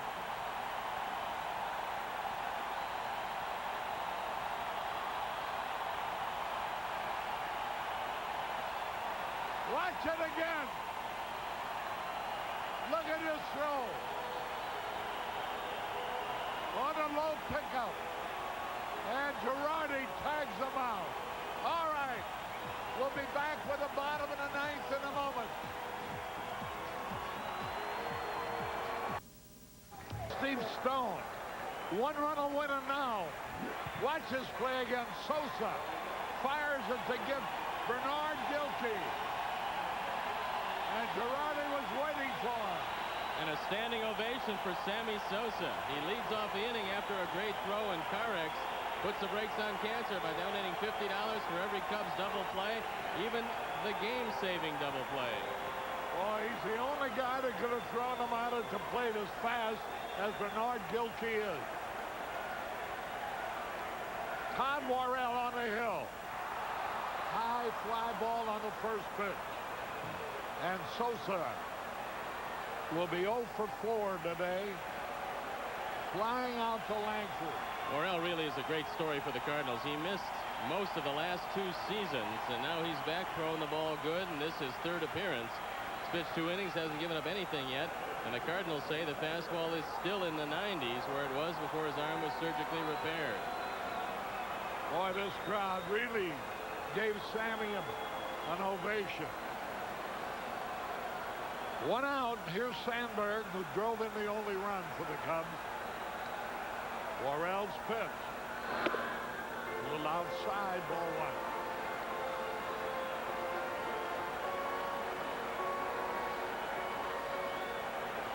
1. Neither Tewksbury nor Castillo can win this game. And both pitch magnificently. The wind has really picked up, but now it's blowing across toward the left field corner, so it's going to aid any fly ball or line drive to left field. If Rhino can just get a hold of a bullet-like fastball from Worrell. Base hit. Sandberg rips a single to left.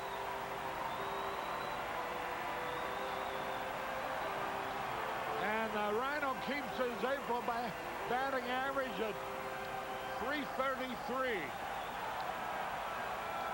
Besides the distinction of having driven in 5 of the 9 runs his team has made in 4 games. And the rain is starting to come down here in Chicago. Here's Dawson. He doubled his last time up. Sandberg, a fast base runner. Runner back. Sandberg 1 for 1 in the stolen base department, and the Cubs have not tried Tom Bagnazzi yet. Worrell. The big right-hander. Line drive going to be caught by Langford. A ball well hit, but out. And here's Mark Grace. 2 out, a runner at first. Bagnazzi, a pretty good throwing catcher. Worrell is appearing in his 3rd game. Hasn't a lot of hit or a run or a base runner, and he's struck out 3.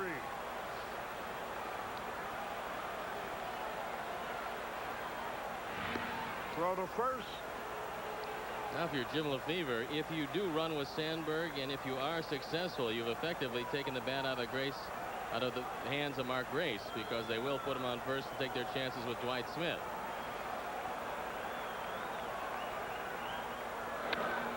There's a drive in the left center field, going to be caught. And Thompson makes the catch. One hit, one left. No score. At the end of 9, it's tied up 1-1.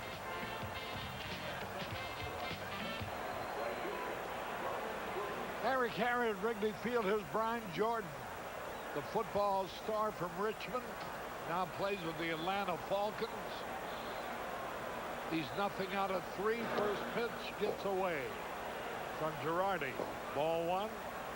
1 ball, no strikes. The Cubs have used 3 pitchers.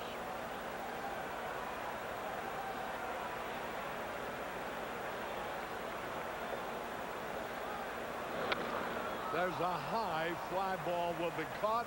Sammy Sosa in left center. He's got it. 1 away. Boy, the thrill of this ball game was Sammy Sosa's throw with the bases loaded. Cutting down speedster Bernard Gilkey at the plate, saving the ball game. Here's Milt Thompson. Always a great hitter against Cub pitching. Strike call. Lifetime average 325.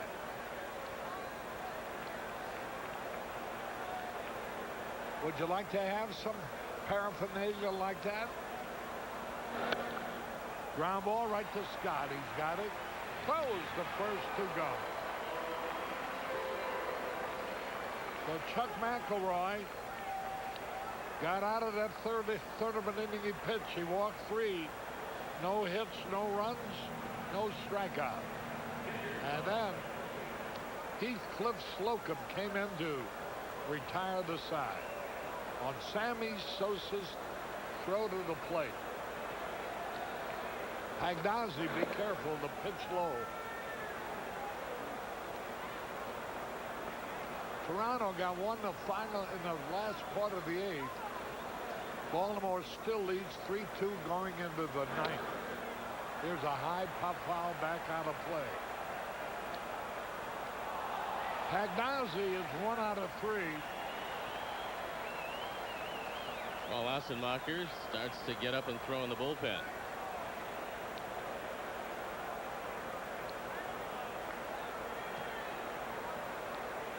Dwight Smith will be leading off for the Cubs in the bottom of the 10th.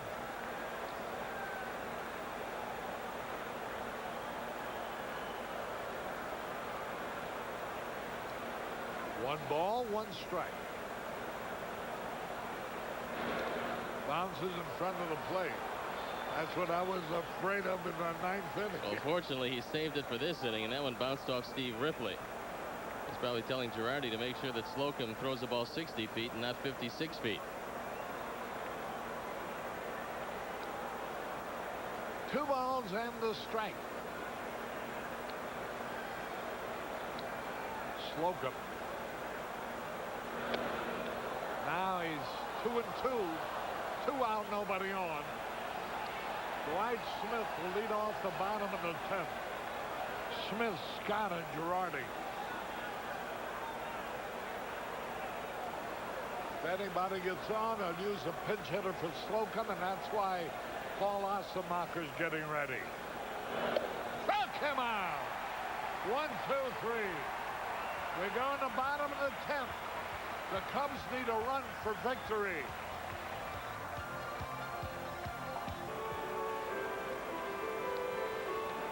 Milt Carpenter will be the new Cardinal pitcher. And Rex Hudler comes in to play left field. Hudler will bat in the 9th spot in the batting order. Chris Carpenter is 6'1", 185 pounds. Went to the University of Georgia, where he was also a punter, as you take a look at Rex Hudler. Last year, Carpenter 10-4 for the Cardinals. The ERA a little high for a reliever at 4.23. He did appear in 59 games, all in relief. And there was a time when the Cardinals wanted to start Carpenter, but he said that he felt much more comfortable out of the bullpen. Well, 1 run would end it all. The Cubs haven't made one since the first inning. It took a triple by Dunston. And a sacrifice fly by Sandberg to get that run. They're here from Mexico. Hey, the Spinoza family. Monterrey, Mexico. I've been there in Monterrey. Plane had to land there one day. Why is that? I don't know. That's the way in, Mexican Airlines. To get to Palm Springs? No. I was going to Acapulco. Oh. Here's the pitch a little low. Dwight Smith. He's had a tough day. Hasn't been able to hit the ball hard. 3 infield out. Milt Carpenter's pitch. Oh boy. Saw the bat off right in his hand.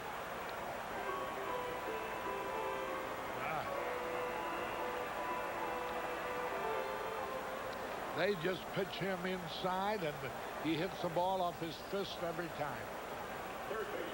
Well, that's the adjustment that the National League has made to Dwight Smith after his runner-up to Rookie of the Year in 1989. They've stayed inside on him, and Gary Scott, who's had an outstanding day in the field and a base hit to go with it, trying to get something going here in the 10th. Milt Carpenter, 1 out. There's a good curve, strike call. Carpenter. Chris Carpenter is in his 3rd game. Swung in the middle. He's allowed 1 hit in 2 innings. And they didn't do anything against him.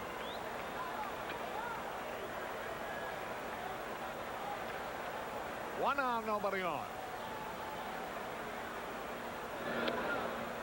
Fouled it back. The defense today for the Cubs has absolutely been brilliant.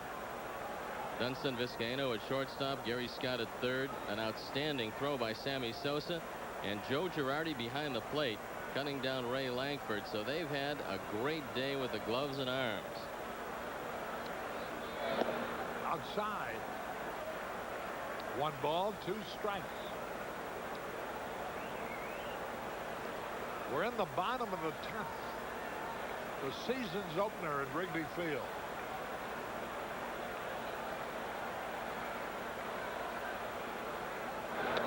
Swung and he fouled it back. 1 ball, 2 strikes. They've had Bob Tewksbury, Tom Morrell, and Chris Carpenter. Cubs have had Frank Castillo, Chuck McElroy, Heathcliff Slocum. Struck them out on a curveball. 2 gone. And here is Joe Girardi.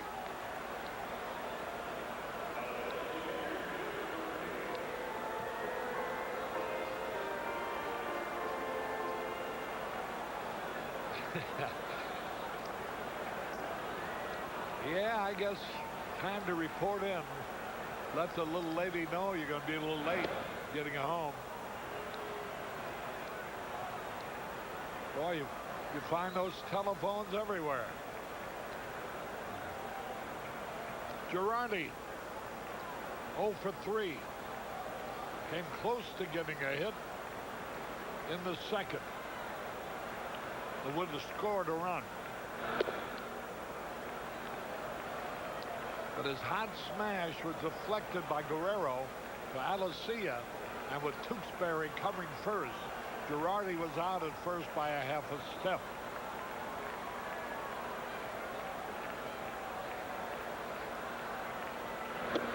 Swung and he missed.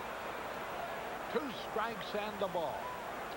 Toronto batting in the bottom of the 9th, trailing Baltimore 3-2. Are those Yankee fans? One of them. 1 ball, 2 strikes. A little looper in the short right field, knocked down by Alessia. That's how soft that ball was hit. It hit on the grass, and Alessia almost came up with it. Well, Girardi hit one hard earlier and had nothing to show for it. Here he squibs one off the end of the bat. Alicea knocks it down but can't do anything with it. And that'll bring on Rick Wilkins, and that'll be it for Heathcliff Slocum. Slocum did a good job. 1 2/3 innings of clutch relief without being touched for anything. Thanks to the double play ball hit into by Pedro Guerrero.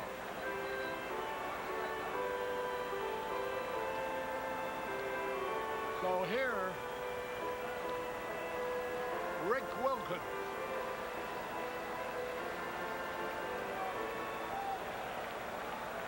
Wilkins 1 out of 6 this young season.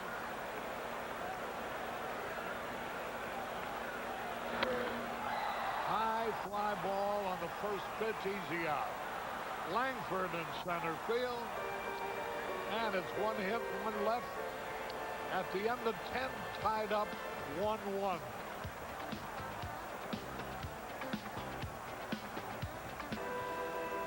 Harry Carey and Steve Stone from Wrigley Field as we go into the top of the 11th.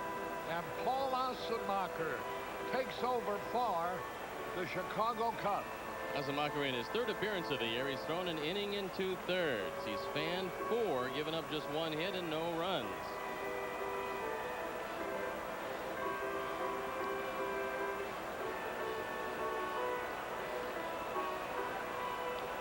Heathcliff Slocum pitched 1 2/3 innings. Struck out 1. And now Assenmacher takes over. So it's Carpenter against Assenmacher right now. Leading it off will be Tim Jones, the shortstop.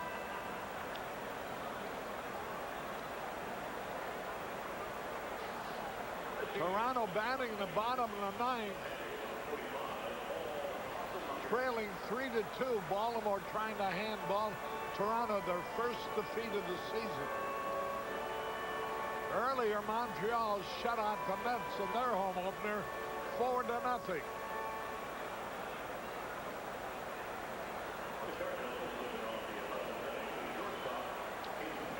Here's Tim Jones, a left-hand hitter. They play shallow. Scott and Grace anticipating that Jones might try to bunt.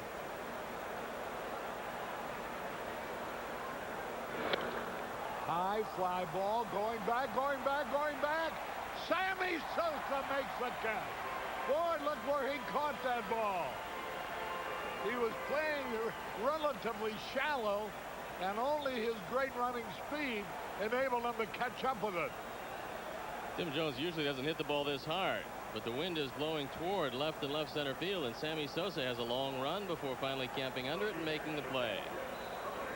1 man out. Now you have to watch the bunt from Hudler, who likes to push him up the right side. Hudler, so far this year, has batted twice, 0 for 2. That evens a count, a ball and a strike. That's Toronto still trailing by a run in the bottom of the 9th. Montreal beat the Mets.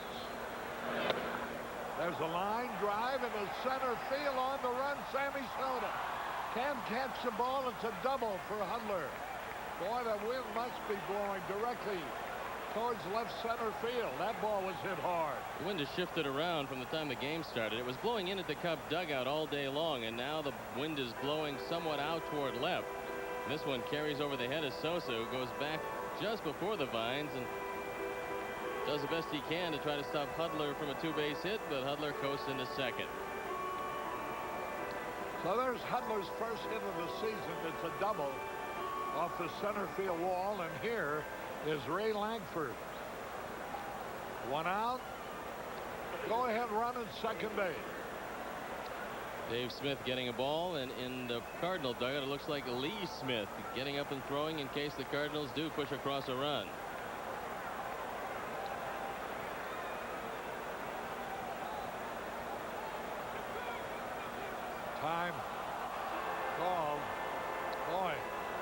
may call time, and the guy's in that position to throw the ball. He might hurt himself. As long as the umpire recognizes the time, it's up to Paul Asemacher just to continue his motion. It's a dead ball, but you can hurt yourself if you stop like that.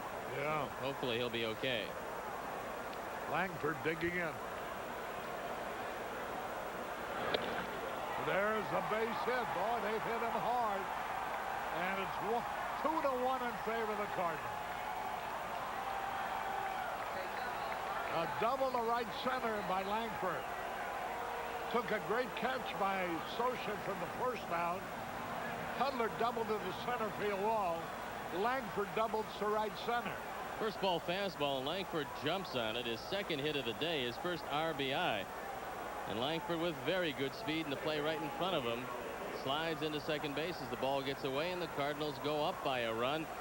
Billy Connors now coming out to have a word with Paul Asemacher. And this will undoubtedly bring Lee Smith into this game to try to nail down the save. Yeah, he's busily engaged, getting ready.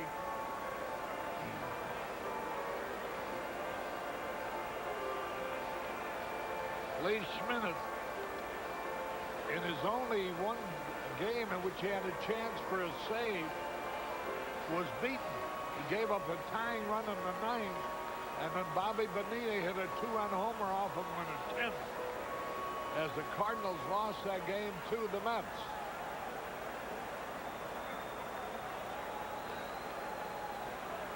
Langford.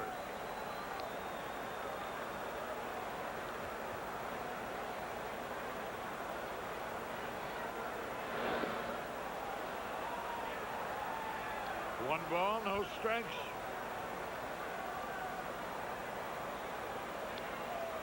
Very good stop by Joe Girardi as he blocks the ball, keeps it in front of him, and keeps Langford on second base. Pat Borders, Toronto catcher, just tied up the game in the bottom of the ninth with a home run against Baltimore. Line drive. Just foul. Foul by inches, by an inch and a half. Boy, oh boy, everything Asemacher's throwing up there is getting hit. This one very close down the line as Alicea gets out in front of it. Dutch Rennard right on the line, straddling it, in perfect position to make the call, and this one isn't foul by much. So Alicea busted his bat on that one. Comes up with a Newark club.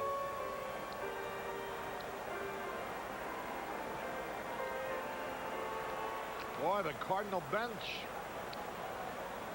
Hudler doubled and has scored the go-ahead run on Langford's double.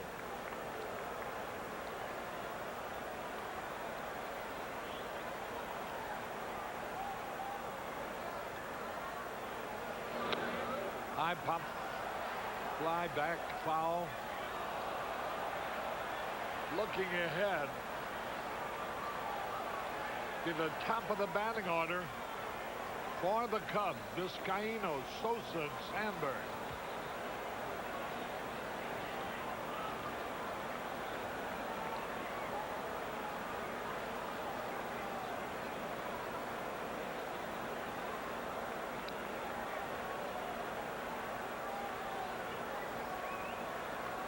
Good lead by Langford. Into the dirt, good save by Girardi.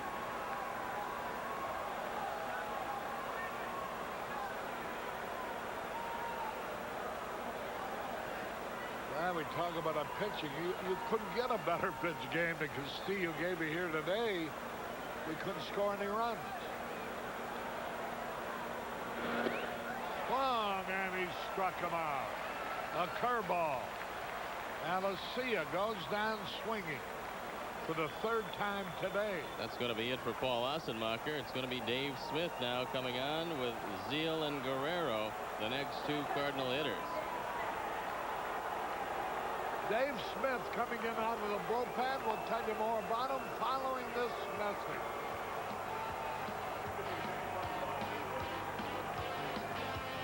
Hander comes in to get out. Todd Zeal, their 2-out runner at second base. The Cardinals lead now 2-1 in the top of the 11th.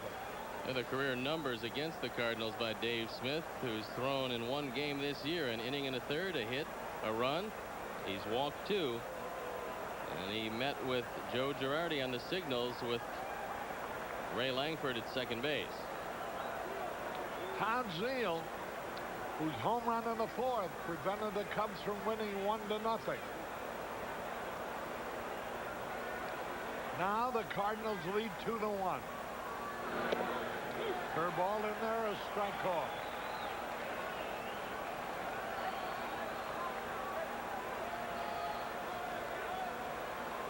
Man in scoring position.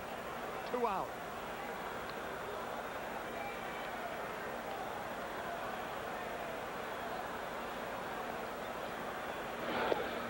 That evens it up, a ball and a strike. Girardi has done a great job this inning, stopping a couple of low breaking balls from Paul Ossenmacher, now won by Dave Smith.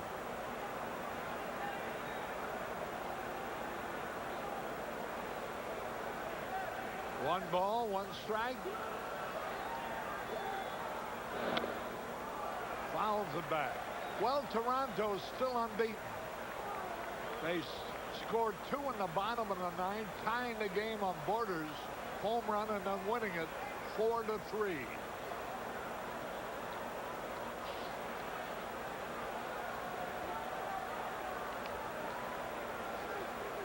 One ball, 2 strikes.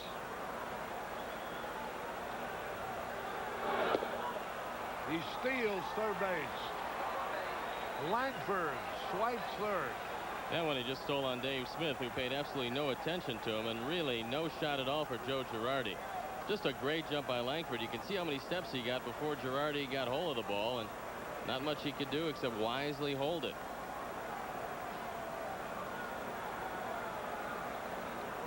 Two balls, 2 strikes. There's a long drive, deep center field. Sosa's there to make the catch, to retire the side. 1 run, 2 hits, 1 left.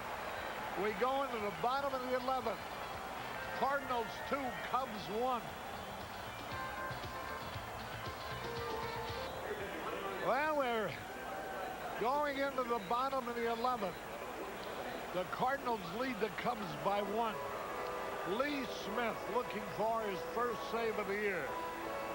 Lee, who used to be with the Cubs, was traded to the Red Sox. Now he's with the Cardinals, making buku millions every year. What a year he had last year. 47 saves last year, a 6-3 record, a 2.34 ERA, and 67 appearances. He failed in his lone opportunity for a save this year. He's got a robust 20.25 ERA. He's only been in the 1 game against the Mets. Threw an inning and a third, gave up 5 hits and 3 runs, including a towering home run to Bobby Bonilla. And the Cubs are hoping for more of the same as you look at the career numbers against the Cubs. 0-1, but a fine ERA of 2.45, and he saved 9 games against him. Toronto, by coming from behind to beat Baltimore, remains unbeaten. They've won 4 and lost none. Texas in the American League West has won 4 and lost none. The Yankees, who have won 2 and lost none, played later tonight. So does Oakland against Chicago in Oakland. And Texas will be shooting for its 5th in a row. Last year, Lee walked only 13 men in 67 innings. Most unusual for a man who throws as hard as he does. He fanned 67. Vizcaíno leading off. Slider in there. Strike called. Let's pause for station identification. This is WGN-TV Chicago, America's #1 sports station. Vizcaíno, nothing out of 2. Fly ball, easy out. Hudler's there waiting for it. You see how they had the defense played? Hudler was playing as if Vizcaíno was a pull left field hitter. right-hand hitter at that. Instead, he hit left-handed, hit a fly ball right down the left field line, but Hudler caught it easily. They know with Smith pitching, Vizcaíno, the only place he's going to hit the ball would be in left field. All Sammy's got to do here is get one up in the wind in left field, and it's a tie game. There's a long drive, deep center field, but out.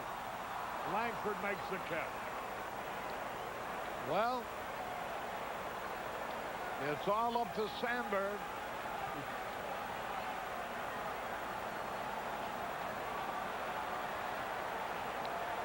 Two and out, nobody armed.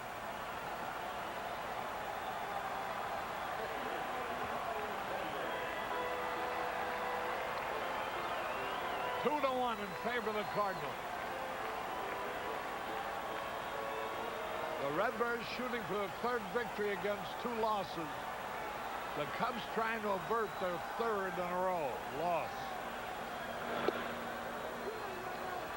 One ball, no strikes.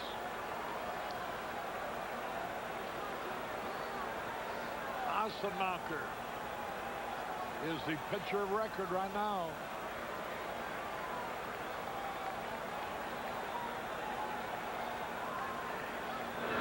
Ooh, he had a good cut. Carpenter for the Cardinals.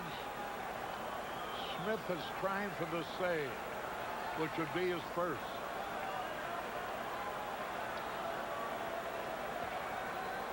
Sandberg trying to get hold of one.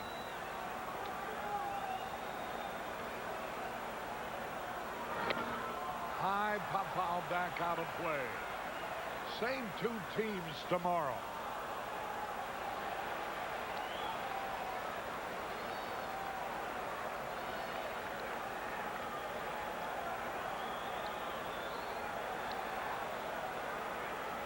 One ball, two strikes. Our next telecast tomorrow, leadoff man starting at 1 o'clock. Chicago time. Again, he fouls it out of play.